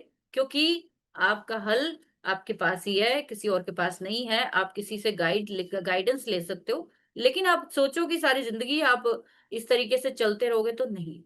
आपके पास आशीर्वाद नहीं है अगर गुरु खराब है तो। आपके पास संतान का सुख, पिता का सुख, और आपके पास एजुकेशन का सुख, ये तीनों चले जाते हैं। भाग्य का कारक होता है बृहस्पति, जब ये खराब होता है, नौवें घर का कारक प्लैनेट खराब हो जाता है, तो आपको जो एजुकेशन होती है उसका कभी भी फल नहीं मिलता। आपने पढ़ाई कुछ और की है, धक्के कहीं और खा रहे हो। ये सब चीजें बृहस्पति ही बताता है। ऐसे भी कहा जाता है कि जब बृहस्पति खराब होता है तो धर्म के नाम पर बदनाम होते हो आप लोगों का भला करने जाते हो, बदनामी हो जाती है। आप लोगों को चैरिटेबल काम कराते हो, आपकी बदनामी हो जाती है। यहाँ पे बृहस्पति जब अच्छा होता है ना, तो आपके बिना किए आपको क्या मिलता है? आशीर्वाद मिलता है। लेकिन जब बृहस्पति खराब होता है तो आप जितना मर्जी किसी का अच्छा कर लो, आपके ऊपर जूता पड़ना ही पड़ना है। क्यों ऐसा है? क्योंकि वो पास्ट लाइफ का ऐसा कर्ज ही है। वो कैसे खराब होता है वो सब हम कोर्स में पढ़ेंगे, जस्ट आपको निशानियां बता रही हूँ ताकि थोड़ा थोड़ा आप रिलेट कर पाओ कि मेरे साथ क्या प्रॉब्लम जो है वो मेनली कौन सा प्रॉब्लम दे रहा है। ऐसे में कहा गया कि जब बुध और गुरु किसी भी तरीके से आपके चार्ट में इकट्ठे हैं तो आपको लिवर फैटी कोलेस्ट्रॉल या फिर आपको कोई ना कोई कफ कोल्ड जैसी गंभीर बीमारी होगी, जैसे कि निमोनिया हो गया। इस तरह की बीमारी बार बार होगी और जिसकी वजह से आपकी चेस्ट ब्लॉक होगी, जिसकी वजह से आपको सांस नहीं आएगा, सांस रुकेगा, घुटन महसूस होगी। ऐसे में एक अच्छा उपाय आपको मैं बताती हूँ कि जिनको भी ऐसा लगता है कि मुझे सांस खुल के नहीं आती है, सांस लेने में प्रॉब्लम होती है, मुझे बहुत बदनामी मिलती है। पहली बात तो घर का गोल्ड कभी मत बेचिए, घर का गोल्ड कभी लोन पे मत लीजिए उसके ऊपर। आपको अगर लेना ही पड़ जाए तो प्लीज प्लीज, अगर कभी बेचना ही पड़ जाए तो उसमें से 20-25% अपने घर में जरूर रखिए। उसका पूरे का पूरा गोल्ड मत उठा के दीजिए। तीसरी चीज, आप स्वर्ण भस्म लीजिए। आज के समय में गोल्ड इतना महंगा है तो उसका अल्टरनेट मैं अब आजकल यही दे रही हूँ कि स्वर्ण भस्म मिल जाती है आयुर्वेदिक दुकानों पे। वो भस्म को आप थोड़ा सा उसकी इंस्ट्रक्शंस पूछ लीजिए किसी आयुर्वेदिक डॉक्टर से। उसकी इंस्ट्रक्शन जो है लिखी भी होती, आप उसको दूध में डालकर एवरी थर्सडे लेना शुरू करिए। आप देखना कि ये गुरु आपका कैसे इंप्रूव होता है, कैसे हेल्थ मिलती है आपको, कैसे आपके कर्जे उतरते हैं, कैसे आपको सद्बुद्धि मिलती है। जब आपके जीवन में सद्बुद्धि नहीं होती, आशीर्वाद नहीं होता, तो आपके पास बहुत सारी चीजें आती आती रह जाती। ठीक है? आप केसर का तिलक लगा लो, आप हल्दी का तिलक लगा लो, आप कोई भी तिलक लगा लो, दैट्स वेरी गुड। आप लगा सकते हो। लेकिन मेरा ये मानना है कि दिखाने के बजाय खाना चाहिए और उस चीज को पालना चाहिए। तो आप अपने साथ स्वर्ण भस्म रख सकते हो, आप पीले कपड़े का रुमाल रख सकते हो। आप चाहो, जब जुपिटर खराब होता है तो पीला अवॉइड करना चाहिए। आप उसकी मेटल खा सकते हो, कोई ये मेटल ही है। हम लोग स्वर्ण भस्म को क्या यूज कर रहे हैं, ये दवाइयों के तौर पर यूज की जाती थी। जब किसी का बच्चा नहीं होता था ना, तो लेडीज को लौ भस्म दिया जाता था और जेंट्स को स्वर्ण भस्म दी जाती थी। आज भी मैं शनि खराब होने पर लौ भस्म जो है वो मैं प्रिस्क्राइब करती हूँ। मैं बोलती हूँ लेडीज को कि शनि खराब है, आपके अंदर हीमोग्लोबिन कम होगा। हीमोग्लोबिन कम होगा तो आपके अंदर हो सकता है कि बहुत सारी बीमारियां आ जाए। तो जब आप आयरन की कैप्सूल खाते हो, आयरन का मतलब लोहा है, लोहा का मतलब शनि, सीधा सीधा। आपको आप कभी सोच के तो देखो कि हमारे आयुर्वेदा में ये चीजें डेवलप कैसे हुई हैं। क्यों एक डॉक्टर आपकी नस देखकर, एक आयुर्वेदा का डॉक्टर जो है आपकी नस देखकर, नवस देखकर बताता है कि आपकी ये वाली प्रॉब्लम है और आपको ये भस्म या ये वाली चीजें जो है वो पथ्य या परहेज करने पड़ेंगे। ठीक है? शुक्र की बात कर लेते हैं। शुक्र जो है वो अपने आप में एक ऐसा प्लैनेट है जो कि सेक्सुअल डिजायर को दिखाता है या वो काम को दिखाता है जिसके थ्रू आपका वंश चलता है। वंश चलता है। बृहस्पति ना आशीर्वाद है, लेकिन शुक्र जो है वो वंश चलाने वाला प्लैनेट है। तो एक स्त्री के अंदर एग्स कम हो गए, एक मेल के अंदर स्पर्म काउंट कम हो गए, तो ये अपने आप में ही एक बहुत बड़ा प्रॉब्लम है। आपका वंश नहीं चल सकता है। इसीलिए जब शुक्र खराब होगा तो बच्चा नहीं हो पाता, आपको बहुत सारी सेक्सुअल बीमारियां लग जाती हैं। आपका अंगूठा कहते हैं कि वो बिना मतलब से अंगूठा और उसके नीचे वाले एरिया में दर्द या फिर सुन्नपन जो है वो नमनेस आनी शुरू हो जाती है। ये अंगूठा और इसके नीचे वाला जो एरिया होता है यहाँ पे नमनेस आएगी दोनों हाथों में, या फिर सुन्न हो जाएगा। शुक्र की उपाय सिंपल सा है, जैसे मैंने आपको अभी बताया कि शुक्र डायमंड को दिखाता है। शुक्र जो है वो, अगर ध्यान से आप कभी देखो, चमकीली चीजों को दिखाता है, सिल्वर कलर को दिखाता है, शाइनिंग जिसमें होती है, क्रिस्टल्स जो होते हैं, जिसको हम क्लियर क्वार्ट्स बोलते हैं। तो आप क्लियर क्वार्ट्स पहन सकते हो, आप क्लियर क्वार्ट्स यूज कर सकते हो, अपने पास रख सकते हो। उसको अपने पास रखोगे, अपने हाथों में आप लोगे, तो वो एक अलग तरह की एनर्जी देते। आप उसको मैनिफेस्ट करेंगे लेकर, तो शुक्र से जुड़ी हुई दिक्कतें आपको नहीं होंगी। ये बहुत अच्छी चीज है। ठीक है। आप जरकन पहन सकते हो, आप ब्रेसलेट पहन सकते हो, किसी भी तरह से आप शुक्र की चीजों को डाल सकते हो। ऐसा कुछ नहीं है कि ये पहनने से किसी को कुछ हो जाएगा। आपकी अपनी पत्नी के साथ, या आपकी पत्नी बहुत बीमार रहती है, उसको जरकन पहनाइए, उसको ब्रेसलेट पहनाइए क्लियर क्वार्ट्ज का, उसको बहुत बेनिफिट हो। शनि खराब होता है तो जैसे मैंने बोला कि मकान नहीं बनता, गाड़ी नहीं बनती, करियर सेटल नहीं होता, जमीन जायदाद के पंगे पड़े ही रहते हैं पूरी जिंदगी। चाचा तायों से बहुत सारे लफड़े रहते हैं। पुराने समय पर एक निशानी दी जाती थी, कहा जाता है कि जैसे लाल किताब में, कि भैंस मर जाती है, यानी काले रंग के जो जानवर होंगे आपके घर में वो मर जाएंगे, बार बार मरते रहेंगे। आपके बाल, आईब्रोज के, खासकर आईब्रोज के, वो झड़ जाते हैं। आपने बहुत सारे लोगों को देखा होगा, दाढ़ी है तो इतनी सी है, बस इतनी इतनी सी, और अगर आईब्रोज के बाल भी बहुत रेयर, छोटे छोटे से, बहुत मिनिमम बाल, तो ये सैटर्न खराब की निशानी कही जाती है।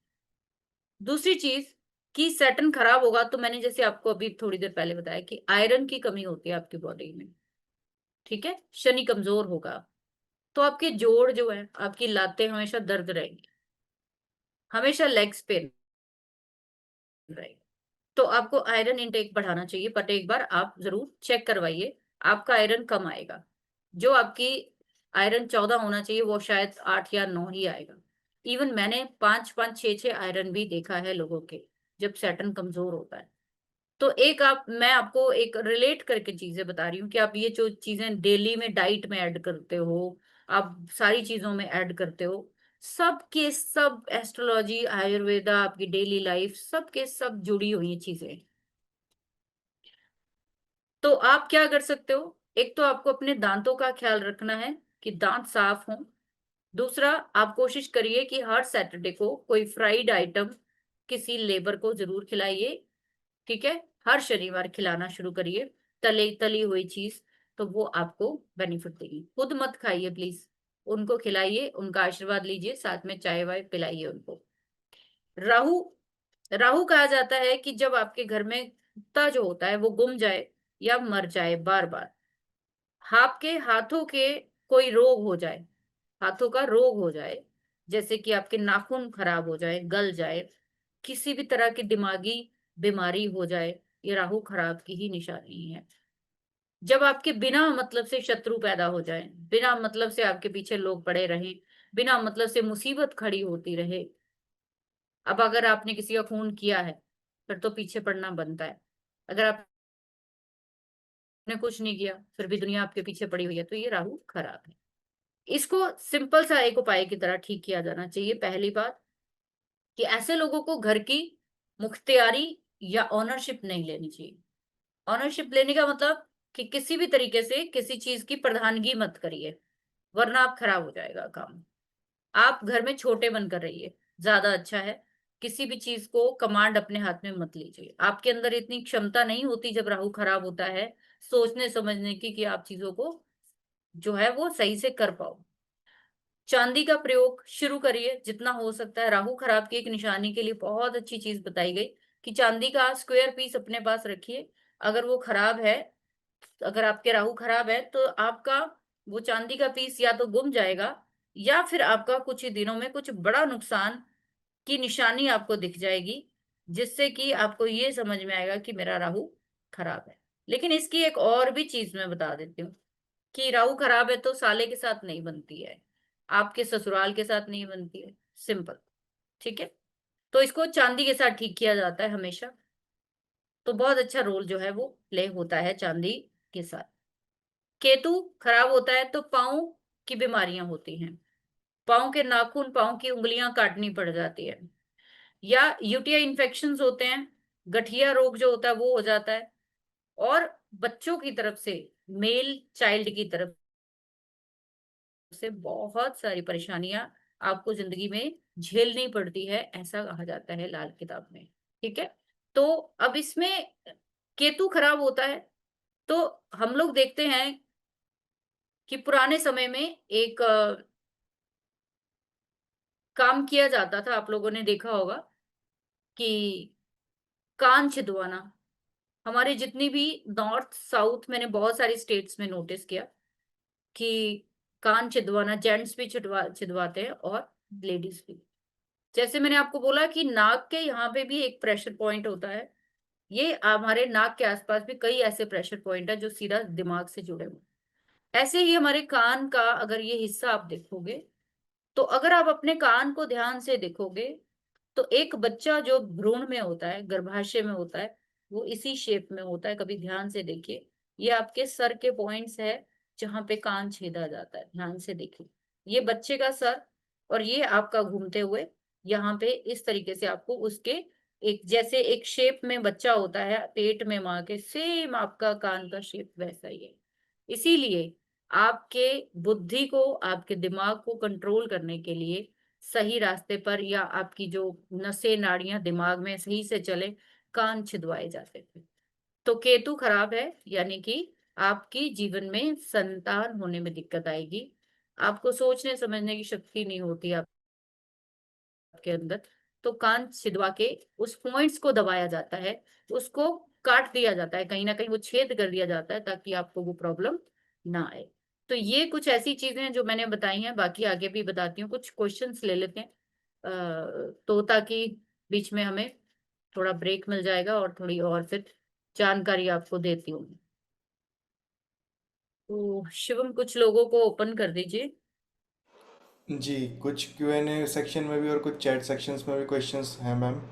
हाँ हाँ, कोई नहीं। और साथ में जिस जिसको मैम से इंटरेक्ट करना है, क्वेश्चंस पूछने हैं, आप रेज हैंड कर सकते हैं।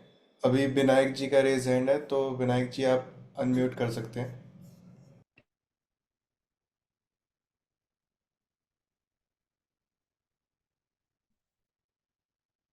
मैम। हाँ जी, हाँ जी, बताइए। मैंने क्लास आज लेट से ज्वाइन किया, मुझे लिंक नहीं मिला था। बोल बोल रहा हूँ कि मैम, जैसे कि आपने आपका लाल किताब का फीस मैम कितना है? और मैंने भी जो भी एस्ट्रोलॉजी का लाल किताब के बारे में सीखा है आपका यूट्यूब चैनल से ही सीखा है। और मुझे तो आपका लॉजिक सबसे बेस्ट लगता है, और मैं सिर्फ आपको ही फॉलो करता हूँ। Thank you. देखो, इसका ना कोर्स का ड्यूरेशन जो रहेगा तकरीबन 3 महीने का तो रहेगा। ठीक है, और हम्म। क्लासेस वीकली रहेंगी, 3 क्लासेस तो रखेंगे रात को 9 बजे से 11 बजे के बीच में। दूसरा चीज जो है, इसकी फीस आपको मैसेज करी, ये आपको सारी डिटेल्स, कोर्स का कंटेंट आपको शेयर कर दिया जाएगा, देन आप उसको ज्वाइन कर सकते हो। बट ये जो ऑफर हम देंगे जो भी, वो आपको मिलेगी सिर्फ 27 तारीख तक। उसके बाद जो एक्चुअल फीस होगी उसकी, वही पे करनी पड़ेगी। वो आपको सारा शेड्यूल मिल जाएगा पर्सनली। तो आप लोग ज्वाइन करना चाहते हो उसको जरूर करिए। ठीक है मैम, मैम एक बात था। आपका जी। जो ऐप है उसमें सब कुछ देखें रिकॉर्डिंग है, हम लोग को रिकॉर्डिंग मिलेगा कि लाइव मिलेगा मैम? आपको लाइव भी मिलेगा, रिकॉर्डिंग भी मिलेगी। 1 साल के लिए आप लोगों को सब कुछ पीडीएफ एंड ऑल सब चीजें मिलेंगी। ओके। जो भी मेरे मेरे नोट्स होंगे या जो भी प्रैक्टिस आप लोगों के साथ होगी वो सब मिलेंगी। 1 साल के लिए रिकॉर्डिंग्स आपके पास रहेंगी, पीडीएफ एंड ऑल आपको वहीं प्रोवाइड किया जाएगा। मैम और दो क्वेश्चन है मेरा। बोल रहा हूँ कि जैसे कि मैम आप केतु के बारे में अभी बोला जी, कान, कान में कान छेदवाना, ये क्या दोनों कान में छेदवाना चाहिए कि एक कान में? वो आपकी मर्जी है। ओ, मतलब कोई भी एक कान होने से ही हुआ? नहीं, ऐसा नहीं, दोनों ही होने चाहिए मेरे हिसाब से, और ओके। उसमें गोल्ड ही होना चाहिए। Okay ma'am. ओके ठीक है। Ma'am, thank you. सारिका, आप फीस पूछ रहे हो, तो फीस का आइडिया आपको मैसेज में ही मिलेगा। आप प्लीज हमें जो है, जो आपको नंबर दिया जा रहा है ना चैट सेक्शन में, अगर आप नोट करना चाहते हो कर लो, 9355313737 पर। वैसे आप लोग वो चैट सेक्शन देखिए। चैट सेक्शन दिख रहा है सबको? प्लीज बताइए जरा।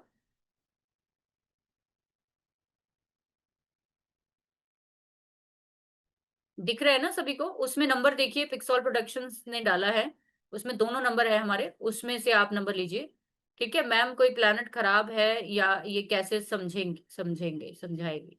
मैं वही तो आपको समझाया ना, उसकी निशानियों से समझेंगे, और इसके जो थंब रूल्स है लाल किताब के, उससे समझेंगे कि आपका वो प्लैनेट कैसे खराब हो रहा है। उसके पीछे सारे थंब रूल्स हैं, बट मैंने आपको मोटा मोटा आपको जो है चीजें बताई हैं, ताकि आप उसको रिलेट कर पाए कि आपकी अगर कोई प्रॉब्लम है तो आप उपाय कर पाए। ठीक है ना? फिर 2 घंटे देने का फायदा क्या है अगर आप उसके उपाय नहीं कर पाए तो। जी ठीक है। नेक्स्ट है, और आशीष जी हैं एंड पूनम जी हैं, तो आशीष जी आप अनम्यूट कर सकते हैं।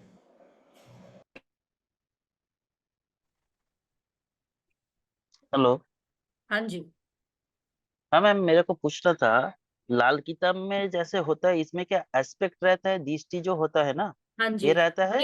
इसके एस्पेक्ट रहते हैं, अभी मैं उस पे चलूंगी। अभी आगे रहता है, जो अभी हाँ, क्लास रहती है, तो मैं अभी बता रही हूँ उसमें कि इसके क्योंकि aspect जो है वो डिफरेंट होते हैं। हाँ नहीं मैम, कोई बोल रहा था कि ओरिजिनल जो लाल किताब है उसमें एस्पेक्ट नहीं रहता है, अभी जो मार्केट में लाल किताब चल रहा है उसमें एस्पेक्ट रहता है, इसीलिए मेरे को कॉन्फ्यूजन है कि कौन सा असली है या नकली है, या लाल किताब ओरिजिनली कौन सा देखिए, वर्जन में बिना होता बिना लाल किताब के कुछ नहीं, बिना उसके कुछ नहीं हो सकता, बिना है एस्पेक्ट। एस्पेक्ट के कुछ नहीं हो सकता। हाँ, अच्छा अच्छा। और जैसे लाल किताब का बहुत सारा वर्जन है, 190, 1952 ऐसा कर कर, तो कौन सा? नहीं, हम लोग सिर्फ 1952 को पढ़ाएंगे। अच्छा अच्छा अच्छा अच्छा, ठीक है मैम। ओके। ठीक है। ओके। लास्ट है मैम पूनम जी, पूनम जी आप अनम्यूट कर सकते हैं। Hello ma'am. हाँ जी। मैम मेरा एक क्वेश्चन था। आपने जैसे ये जो बताए हैं कि राशि वाइज मतलब जो इसमें काल पुरुष कुंडली के अकॉर्डिंगली लाल किताब में चलता है, बट अगर किसी के जैसे नाइन्थ हाउस में कोई प्लैनेट नहीं हो, हम्म। तो फिर उसका भाग्य वो कैसे मतलब देख सकते हैं फिर वो?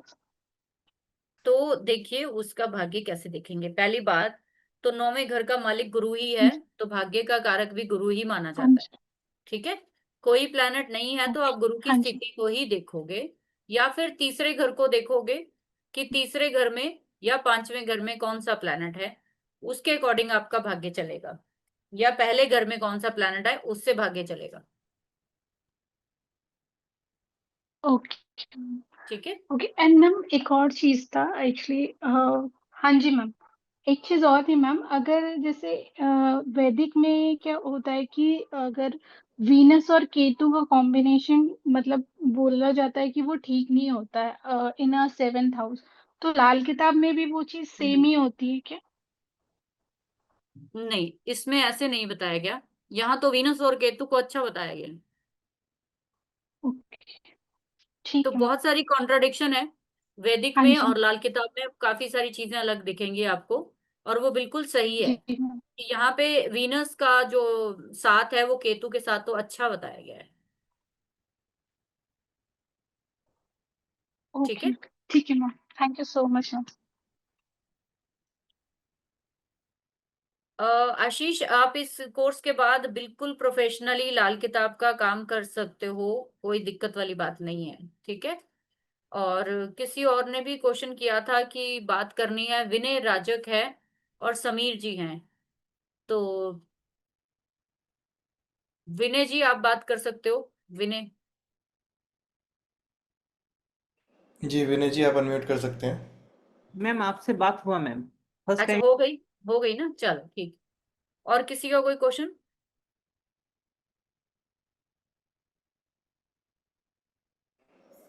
क्लासेस जो हैं वो 4 दिन रहेंगी। आपको आप एक बार हमारे नंबर पे मैसेज कर दीजिए, आपको कल तक सारी जानकारी जो है वो मिल जाएगी, प्लीज।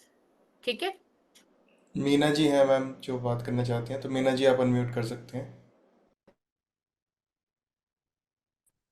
जय श्री कृष्ण मैम। सबसे पहले तो गुरु जय पूर्णिमा श्री। की हार्दिक शुभकामनाएं। थैंक यू जी, आपको भी, गॉड ब्लेस यू। 12th में आपने बोला कि चंद्रमा अगर जो हो तो आपको डोनेट नहीं करना चाहिए। हम्म। लेकिन मैं तो मेरे बेटे के हाथ से बहुत सारे डोनेट करवाते रहती हूँ, क्योंकि नहीं, उस मैंने तो बोला ही नहीं, मैंने तो नहीं बोला कि आपको डोनेट नहीं कर, मैंने बोला है कि ये, जल और दूध और पानी का आपने बोला ना नहीं मैम। नहीं, मैंने आपको ये बोला है कि लोग ऐसा कहते हैं कि नहीं डोनेट करना चाहिए। अच्छा, तो ऐसे कर ये, सकते हैं ना ऐसे। वो डोनेशन का मतलब ये है कि अगर वो चीज आप जब तक छोड़ोगे नहीं, आपको आपको आपको उसका फायदा मिल नहीं सकता ना। छह, मतलब मैं मंदिर में और ऐसे ही डोनेट कराती हूँ, कोई गरीब है, बस किसी को ठीक है, कोई बोलता दैट्स है। ओके, कुछ नहीं होता मैम, कुछ हुआ आज तक? नहीं, उसको तो अच्छा ही हो रहा है, इसीलिए मैं पूछ तो रही। क्यों, फिर क्यों डरना? मैंने भी उसी बात को आपको कहा है। हाँ हाँ ऐसी तो मैम। चीजें निकाल ही दीजिए ना, ये तो अब सोशल मीडिया का जमाना है, तो अब कुछ हम्म। भी वायरल होने के लिए बोलेंगे, और उसकी, अब ये लोग क्या करवा रहे हैं, ये इंसल्ट ही करवा रहे हैं, ज्योतिष की कोई कोई इज्जत थोड़ी ना बनवा रहे हैं। हाँ जी मैम, फिर जिसको जो रहता है उसको तो फिर वो डर चीज बैठ है, जाता है ऐसा अंदर कि कुछ नहीं ये है। होगा देखिए, करके करके। एक सिंपल सी बात मैं कहती हूँ, आप हाँ कितना जी। डोनेट कर दोगे? 10 किलो, 100 किलो, 50 किलो? भगवान ने तो कितनी नदियों की नदियां दे दी हमें, हाँ सही बात है मैम, तो ठीक इतना है। क्या आफत आ गई?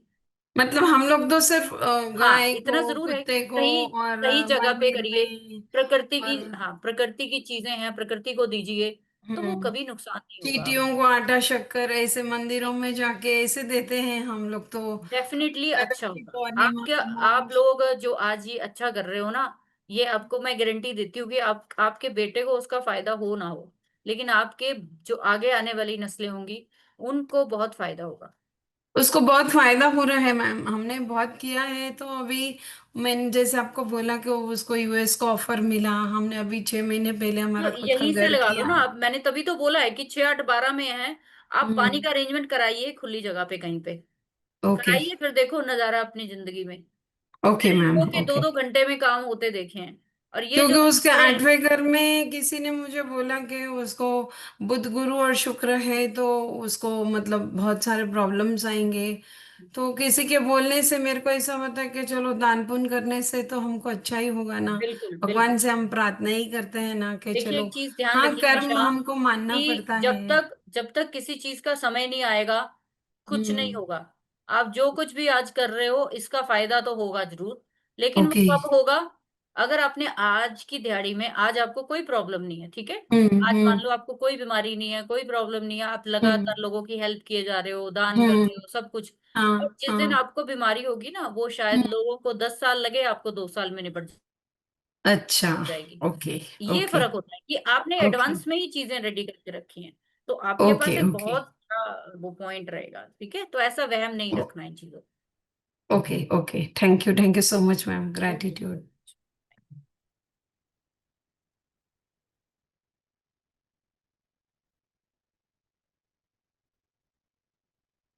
और कोई है शिवम जी? जी मैम, एक बीएनजी हैं। बीएनजी आप अनम्यूट कर सकते हैं।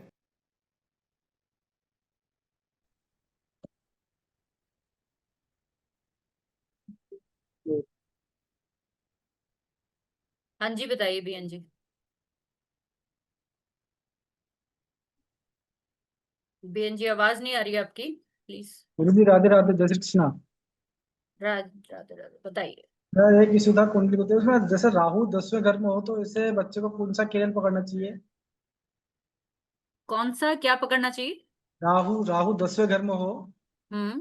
तो बच्चे को कौन सी पढ़ाई में जाना चाहिए? पढ़ाई के लिए तो राहु होता ही नहीं ना, पहली बात तो। वो काम धंधे के लिए। काम धंधे के लिए आपको देखना पड़ेगा कि उसको किसी ऐसे काम में डालिए जिसमें डेली कुछ नया करना पड़े। शनि का काम भी कर सकता है ऐसा? किस काम में? शनि का काम भी कर सकता है ऐसा बंदा? नहीं, शनि का काम नहीं कर पाएगा वो। टीचिंग लाइन में नहीं करेगा? तो वो उसको कोई ऐसे काम में, उसको किसी ऐसे काम में जाना पड़ेगा कि जिसमें कि डेली इनोवेशन हो, नया नया, उसमें कुछ इनोवेशन होती हो, ठीक है, कोई ओके। नई डिजाइनिंग डेली होती हो, कुछ कुछ नयापन, वरना वो टिक ही नहीं पाएगा किसी प्रोफेशन में। ओके, ठीक है। Thank you. थैंक ठीक। You.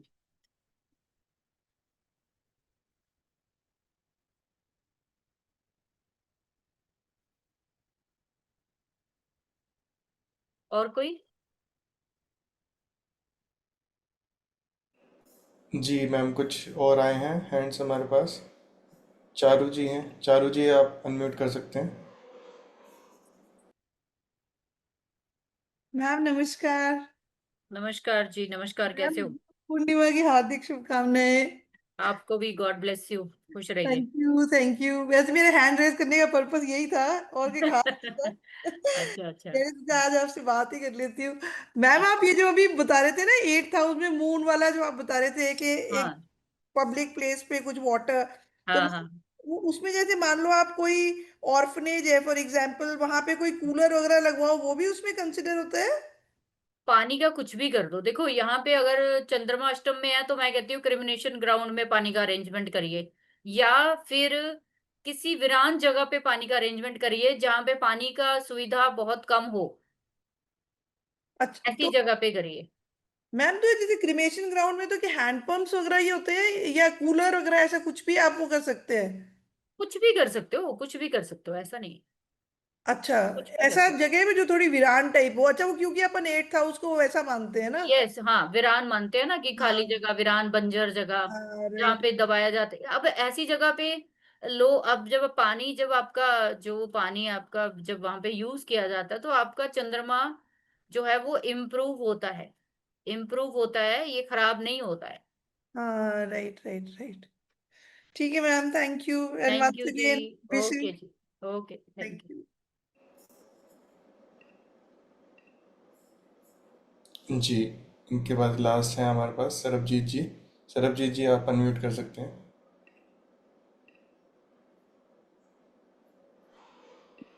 Good evening ma'am. Good evening जी, हाँ जी। मैम अगर मेष लग्न की कुंडली हो, हम्म। उसमें Saturn is in the 4th house and moon is in the 12th house, that means fourth Lord is in sitting in the 12th house. तो मैम ये फॉरेन लैंड में लेकर जाता है क्या? और आर्किटेक्चर वर्क से रिलेटेड अगर कोई भी काम करते हैं तो इनको प्रोग्रेस मिलती है क्या? सैटर्न जो है फोर्थ में है और मून ट्वेल्थ में है ना? जी। यही जी बोला ना? मैम। पहली बात तो जी मैम। काम में आर्ट तो ऐड होना ही चाहिए, फिलॉसफी ऐड होनी चाहिए सबसे पहले। तो जब जी। भी चंद्रमा ऐड होता है ना सैटर्न के साथ किसी भी तरीके से, तो आर्किटेक्चर आ जाता है। आर्टिस्ट जो होते हैं, जितने भी एक्टर्स होते हैं, हम लोग जो हीलर्स होते हैं, एस्ट्रोलॉजर्स होते हैं, ये सारे, और फॉरेन क्लाइंटेज डेफिनेटली होगी। बट आपका जो फॉरेन क्लाइंटेज जो है वो अप डाउन वाला सिस्टम होगा, स्टेबल नहीं होगा। कभी बहुत अच्छा हो जाएगा, कभी बिल्कुल डाउन होगा। ठीक है, ये है। Okay, thank you so much. Okay, चलिए, होप सो हो गया सबका। जी सो मैम। चलते हैं आगे। थोड़ा सा आप लोगों को बता दूं कि हम लोग एस्पेक्ट की बात कर रहे थे, कि असल में लाल किताब में जो एस्पेक्ट बताए गए हैं वो तो मैं बाद में बताऊंगी। जरा पहले आप लोगों को ये बता दूं कि हम लोगों ने अभी पढ़ा कि लाल किताब के अनुसार जो है हमारी कुंडली में जो हर प्लैनेट का एक अपना मालिकाना हक है किसी घर में, ठीक है? जैसे मंगल का पहले घर में अपना वो मालिक है, शुक्र दूसरे घर में, बुध तीसरे घर में, चंद्रमा चौथे घर में, सूर्य पांचवें में, बुध छठे में, शुक्र सातवें में, आठवें में मंगल, नौ में गुरु, 10 में शनि, 11 में भी शनि, और 12 में गुरु। ये वो प्लैनेट है जो कि मालिक है यहाँ के। लेकिन एज पर अगर लाल किताब हम चलेंगे तो इन घरों के जो मालिक हैं उन्होंने ना ये अपने से भी ज्यादा अथॉरिटी किसी और प्लैनेट्स को भी दे रखी है। वो कौन कौन से प्लैनेट है? और इस भाव में जो पहला भाव है वो इनके अनुसार ही चलेगा। जो यहाँ पे पक्के प्लैनेट, पक्के यानी कि परमानेंट प्लैनेट, या यहाँ पे सिग्निफिकेटर प्लैनेट्स आप लगा लीजिए कि ये यहाँ पे परमानेंट है यहाँ पे। अब जैसे फर्स्ट हाउस जो होता है जहां पे मंगल पक्का है या मंगल यहाँ का मालिक है, तो मंगल ने इस घर की सारी अथॉरिटी किसको दी है? सूर्य को दे रखी है।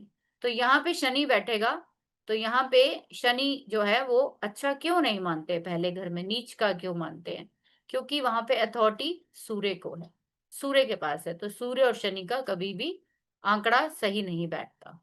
दूसरे घर में शुक्र का घर है, लेकिन शुक्र जो कहता है कि शुक्र ने यहाँ पे अथॉरिटी गुरु को दे रखी है, ये लाल किताब के अनुसार बात कर रहे हैं।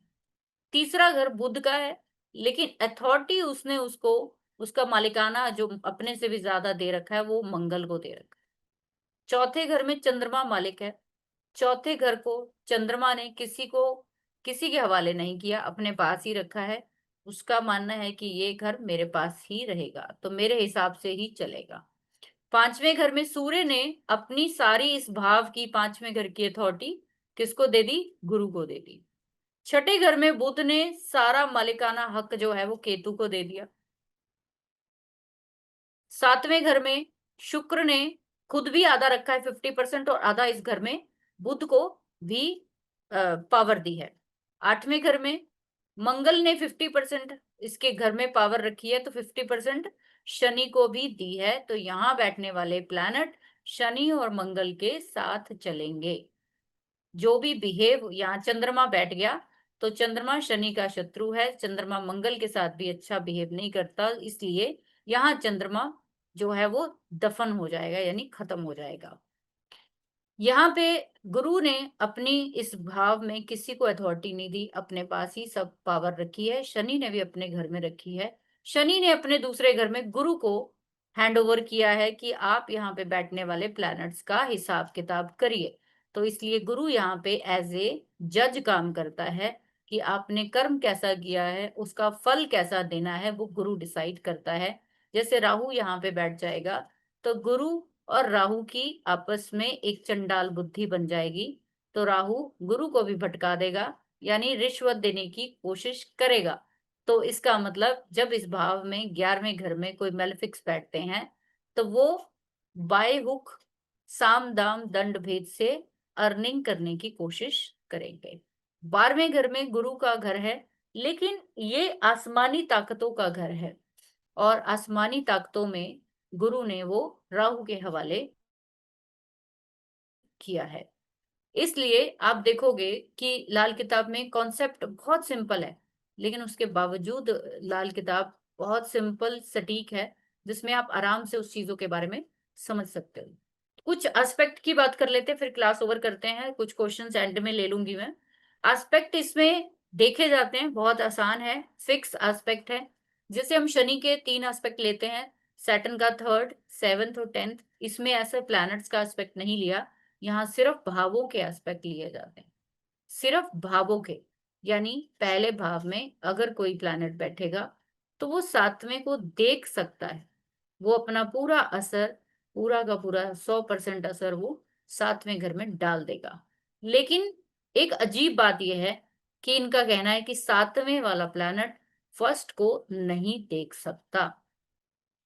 तो इसलिए कुछ चीजें आपको वैदिक से बिल्कुल डिफरेंट मिलेंगी।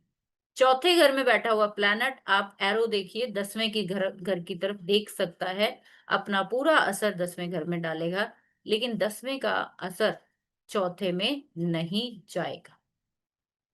ऐसे ही दूसरे और 8वें घर का संबंध है कि दूसरे का असर तो पूरा जाएगा 8वें में, लेकिन 8वें का असर दूसरे में नहीं जाएगा। अब आगे देखिए कि इसी के साथ कुछ और एस्पेक्ट भी बताए गए हैं।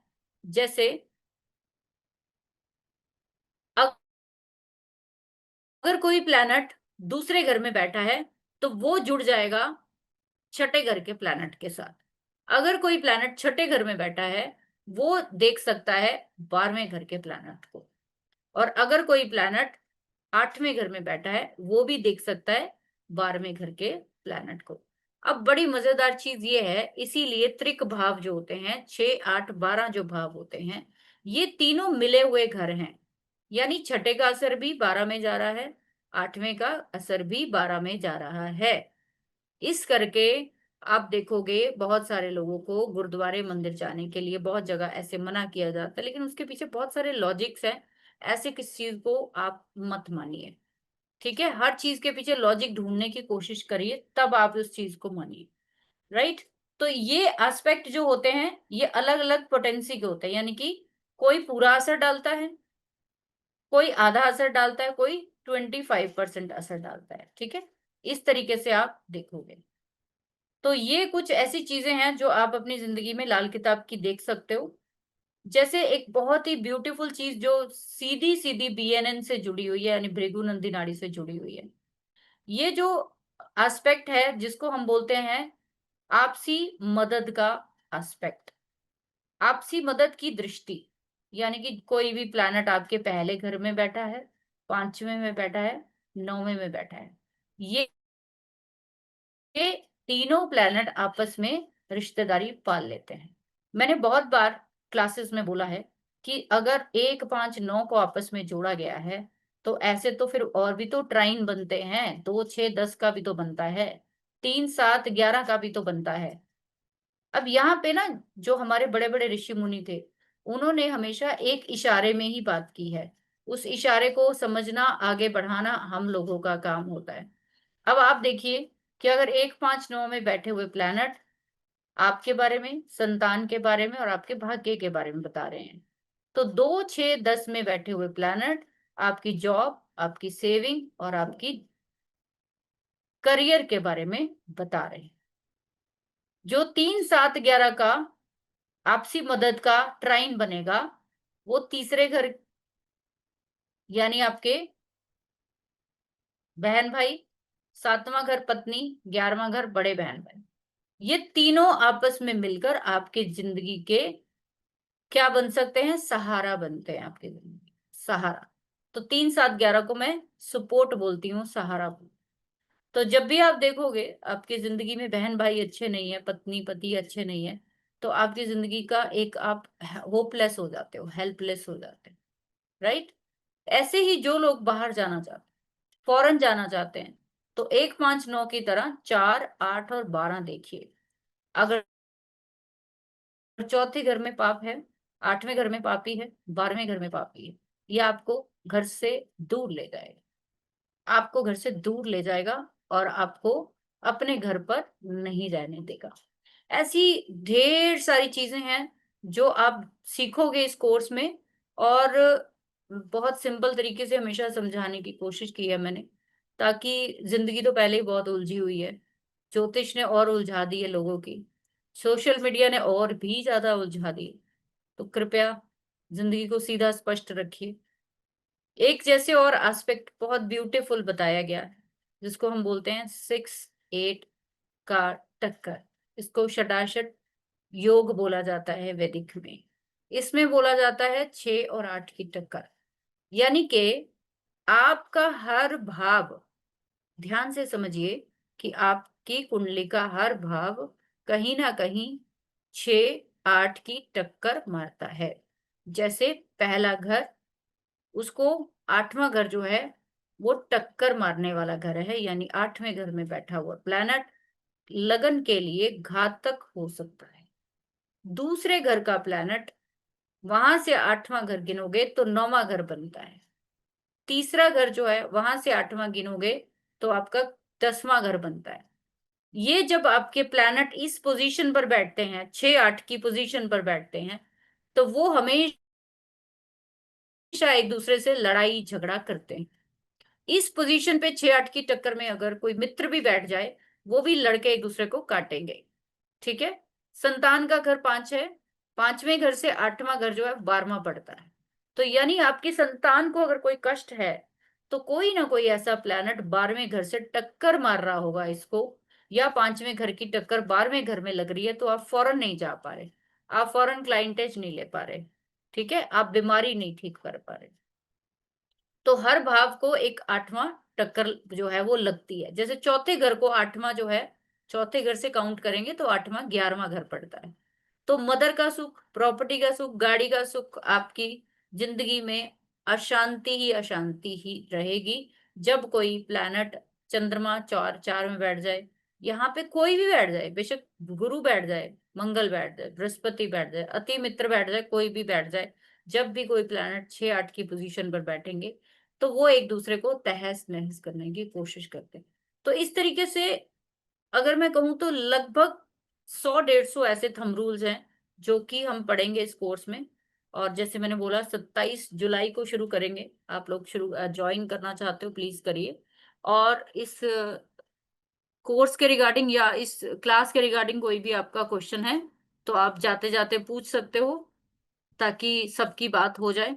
अपनी तरफ से बहुत सिंप्लिसिटी से मैंने समझाने की कोशिश की है। लाल किताब इतनी भी डिफिकल्ट नहीं है कि सीख ना पाए। हाँ, प्रैक्टिस तो हर साइंस मांगती है, चाहे बीएनएन है, केपी है, कोई भी साइंस हो, प्रैक्टिस तो चाहिए।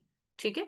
सो अगर शिवम किसी का कोई क्वेश्चन है तो प्लीज ओपन करिए, नहीं तो हम थोड़ा जी, मीना जी का क्वेश्चन है मैम।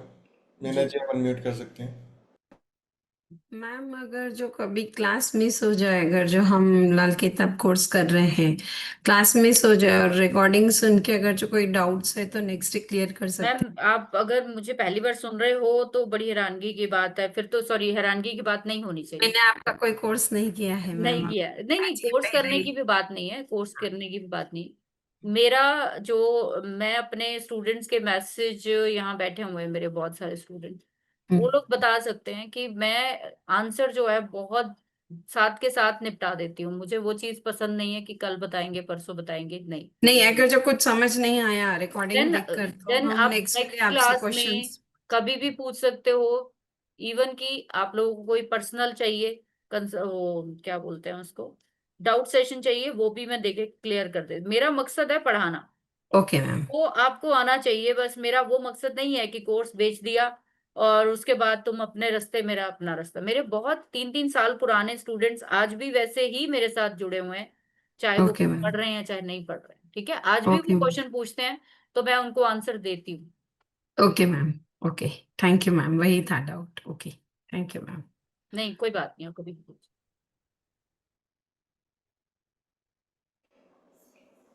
जी मैम, यही थे बस।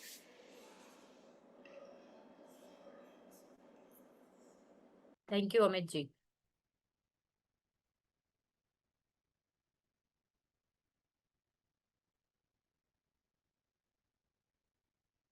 किसी का है क्या? नहीं, और नहीं है मैम अभी। चलिए ठीक है, थैंक यू आपका भी बहुत बहुत शिवम। Thank you ma'am. और आप सभी स्टूडेंट्स का भी बहुत बहुत थैंक्स, इतनी पेशेंस के साथ सुना आपने। और होप सो फिर दोबारा जल्दी करेंगे वेबिनार। और आप लोग जो भी ज्वाइन करना चाहते हैं प्लीज ज्वाइन करिए। और प्रोफेशनली काम करना चाहते हो, बहुत अच्छा कोर्स है। बस थोड़ी सी बेसिक जानकारी आपको हो तो अच्छा है, नहीं है तो फिर हम कराएंगे। ठीक है? Thank you very much. Okay जी। तो आपके पास नंबर सबको सपोर्ट का दे दिया है, प्लीज आप लोग उस सपोर्ट पे जो है मैसेज कर सकते हो हमें। ठीक है? देन आपको कल तक सारी रिकॉर्डिंग्स वगैरह एंड ऑल, रिकॉर्डिंग्स तो हम लोग कोशिश करेंगे कि यूट्यूब पर डाल दें हम लोग। और लेकिन आप लोगों को सारी जो कोर्स की जानकारी है वो कल आपको शाम तक मिल जाएगी। प्लीज आप इसी नंबर पे मैसेज कर सकते हो। ओके?